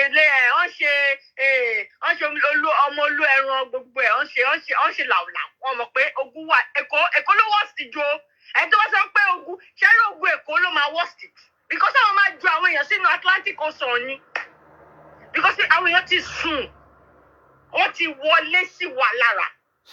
And that is my fear because imagine Colonial came to Nigeria ó lọ bá Sẹ́ríkì Èkó kò dé ọ̀dọ̀ akẹ́rẹ́ kí ló kọ máa ń tọ́ gbé adé ẹ̀ lọ́kùnkùn ládé lórí náà Akíolú kò dá ọ̀dọ̀ Akíolú kò dọ́kítà Akíolú ṣẹ́rí ẹjẹ́ ìṣòro kan fún ẹjẹ́ fáwọn èèyàn ní small history. Ẹ má bínú pé àsìkò bí wọ́n mọ̀ ọ́ lọ àsìkò. Ẹ̀rí tó ní kí dákẹ́ kí n má sọ̀rọ̀ kán lè máa gbọ́n yín dáadáa. Ṣé ìgbà tí Amẹ́ríkà during the slave trade ní ìgbà tí British tí gbogbo prison wọn kún ìgbà tí prison wọn kún tó ń já war yẹn I think it was Second World War. There was something they call Industrial Revolution. Ìgbà tí èèyàn tó bẹ̀ ti ń discover pé machine lè ṣiṣẹ́ téèyàn ń ṣe. British wá rí pé gbogbo prison wọn ti kún ọ̀hún pé kí la fẹ́ ṣe pẹ̀lú gbogbo àwọn èèyàn yìí. Amerigo Van Persie Colombo Victoria Amerigo Van Persie ló kọ́kọ́ discover America but òun ò padà lọ mọ́ Columbus ló wá padà lọ sí America ló wá lọ discover Newfoundland ìgbà tó wá padà wá ń pè òun ti discover Newfoundland wọ́n wá kó prisoners of war tí Great British ní nígbà British Empire wọ́n wá kó wọn wá pé British prison ti kún o okay ẹ ká kó àwọn ilé aláìgbọràn ni they are all Europeans àwọn Germany Italian Polish gbogbo wọn yẹn all those European nations tẹ́ẹ̀rí yẹn wọ́n pín wọn sí méjì wọ́n kó àwọn kan lọ sí Newfoundland which was America. The name America was found after Amerigo Van Persie. Please go and read your history. Ṣẹ̀rí ọwọ́ kó lọ sí Australia. But ìgbà tí gbogbo ìgbà yẹn náà ni slave trade náà tún wá tó wá fẹ́ eradicate slave trade. So ìgbà tí dúdú eradicate slave trade àwọn prisoners of war láti Europe náà wá America wá kún everybody wá ń fight over supremacy. Wọ́n kọ́kọ́ start láti settle láàrin ara wọn wọ́n settle láàrin ara wọn ìgbà tó settle láàrin ara wọn tán wọ́n wá rí pé okay kí la máa ṣe America yìí ń wá wọ́n kó gbogbo àwọn tó máa ń de akẹ́yẹ tó máa de kí náà máa gbé ọ̀pá tó máa wọ short kìíní yẹn wọ́n yìí kàn tó wá pé no àwa fẹ́ free ẹ yọ̀ǹda wa. They fought that war of independence. And please go and read your war, American War of Independence. We understand. America sọ fún British pé tẹ́ bá fẹ́ fi wálẹ̀ ẹ yọ okùn lọ́rùn wa ẹ má sọ wọ́n di ewúrẹ́ tẹ́ yọ̀ǹda tẹ́ fokùn sọ́rùn ẹ̀ tẹ́ kọ̀ ju okùn lẹ̀. Leave us alone. America fought, they died for that freedom. So if people did not think, if people thought they are in freedom, neocolonialism is what is happening in the entire African continent. That is why Larry Mako of France tó ń sáwá Chad tó ń sáwá Mali lẹ́mẹ̀wàá tó ń sáwá because when he rule just òun lọ sí Cameroon òun ló ń dictate nǹkan tí Ivory Coast máa ná ó ń dictate currency Ivory Coast gbogbo owó tí Ivory Coast make let me burst your bubble gbogbo owó tí Ivory Coast make wọ́n ń kó lọ sí France ni. Ivory Coast bá ń ṣiṣẹ́ make budget France ṣiṣẹ́ máa fún ọ lówó budget per year irú ayé wo la wá ta ló ṣe wá Africa ta ló ṣe wá tá a lè jí ta ló ṣe wá that is the reason why táwọn people yóò ṣe lè fi wálẹ̀ so ó jẹ́ kí everybody láti ní ìpè àwọn people yóò rẹ́ láti fi wálẹ̀ àwọn náà máa gbára wà that is why tẹ́ bá rí funfun tẹ́ bá rí tuntun wọ́n láìkì funfun láìkì yín o ẹ má rẹ̀ pọ̀ láìkì yín o they don't. So, mo ti fún yín list. I want to come and watch. Come and kọjú wa last nìyẹn. No problem, Auntie mi. We have our watch word. Mo gbàgbé glasses mi o. Àwọn bí Tinubu Ọbásanjọ́. Gbogbo list yẹn ó ti wà lẹ̀. Because mo rí àwọn Fúlàní kan tó ń tò sínú mọ́tò. Wọ́n tò wọ́n sí mọ́tò. Imagine. Kí ni àwọn èèyàn yẹn ṣe dá ẹ̀sọ́ wọn di ẹ mọ̀ pé àwọn òrùka kan wà tẹ́ bá ti lu mọ́tò bí wọ́n sọ pé mọ́tò mi ò ẹ̀pà ló wà bẹ́ẹ̀ gbogbo àwọn tó wà bẹ́ẹ̀ máa jẹ ẹ̀pà ẹ kó ẹ̀sọ́ wọn dé ẹ̀pà kẹlọ ju wọn sí river kẹlọ da wọn sókun. Ọ̀dà ẹ ṣe gan ni. Any weapon tẹ́ bá rí ẹgbàá lọ́wọ́ wọn nǹkan tó bá ní ìdáwọ́ ti bá wọn jà ẹjọ́ ẹ̀yìn èèyàn mi ẹjọ́. Mr. Koiki, I salute you. Thank you so much. Thank you very much.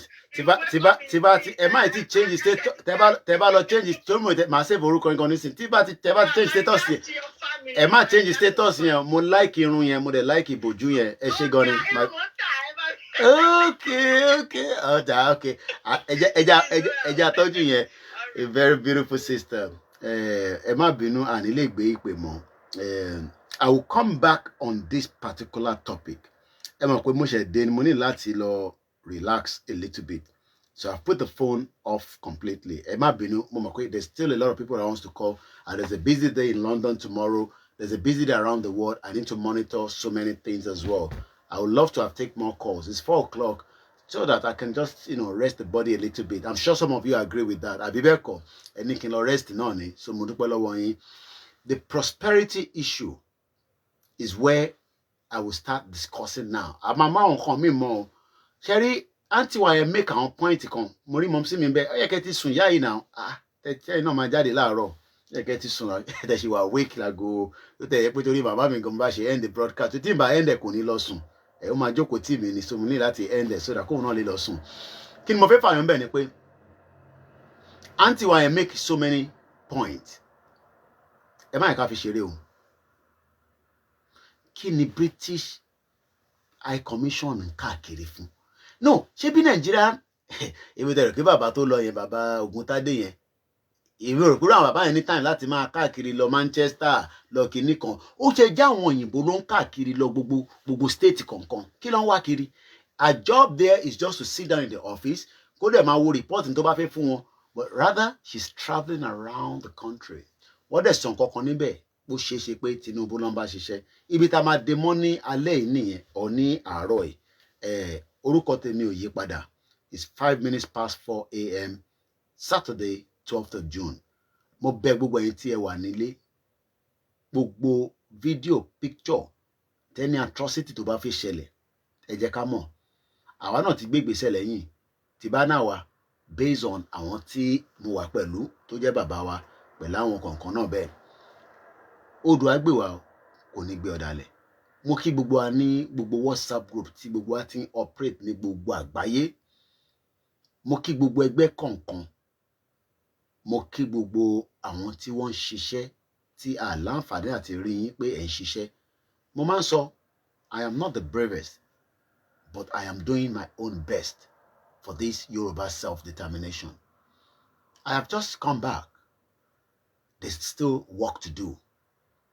Stock exchange tó wà ní London a lọ ṣe report níbẹ̀ ẹ̀rí bó ṣe dé suit àwọn tó ń control kòkó tí wọ́n ń ṣe ní Ondo State tó ń ṣe nílẹ̀ Yorùbá London ló ti ń decide price ẹ̀ tí bá ṣe máa bá lọ nílé ó kù sí mi ó kù sẹ́yìn lọ́wọ́ ẹ lọ rest gbogbo ẹ̀yin tẹ́ wà ní London kẹ́ lè darapọ̀ mọ́ wọn ní àárọ̀ fún protest London.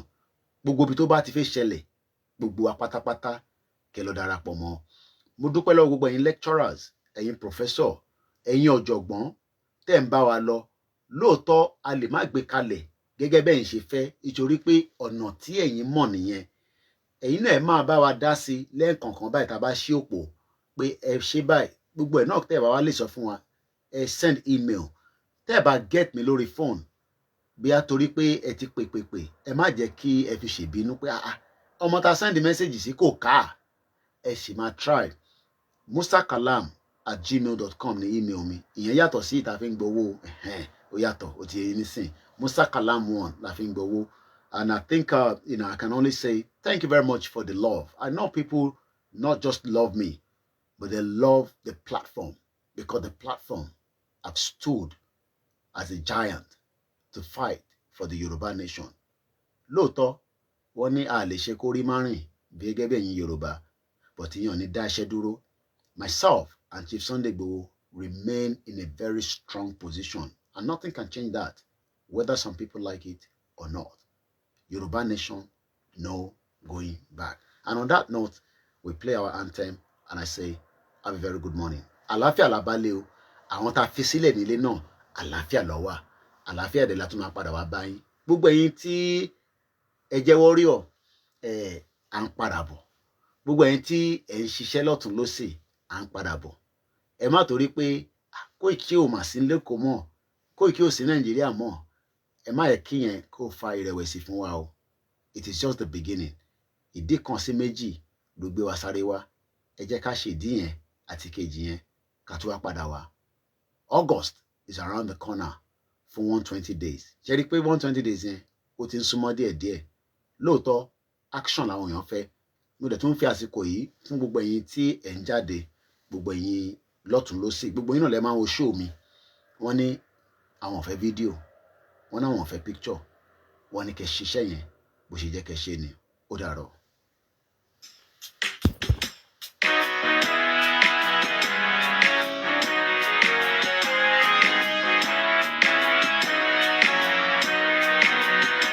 Iṣẹ́ wa fúnlẹ̀ wá, orílẹ̀-èdè wa, ká gbéga, ká gbéga, ká gbéga fáyé rí. Ìgbàgbọ́ wa ni pé bá ti bẹ̀rù làbọ̀ mọ́, ká ṣiṣẹ́, ká ṣiṣẹ́, ká ṣiṣẹ́, ká jọlá. Ìṣọ̀kan àtòmìnira ni ẹ jẹ́ ká máa lépa. Tẹ̀síwájú fọ̀pọ̀ ire àtòhun tó dára. Ọmọ Oòduà dìde, bọ́ sípò ẹ̀tọ́ rẹ. Ìwọ ni ìmọ́lẹ̀ ògo adúláwọ̀. Have a very good morning. Bye for now.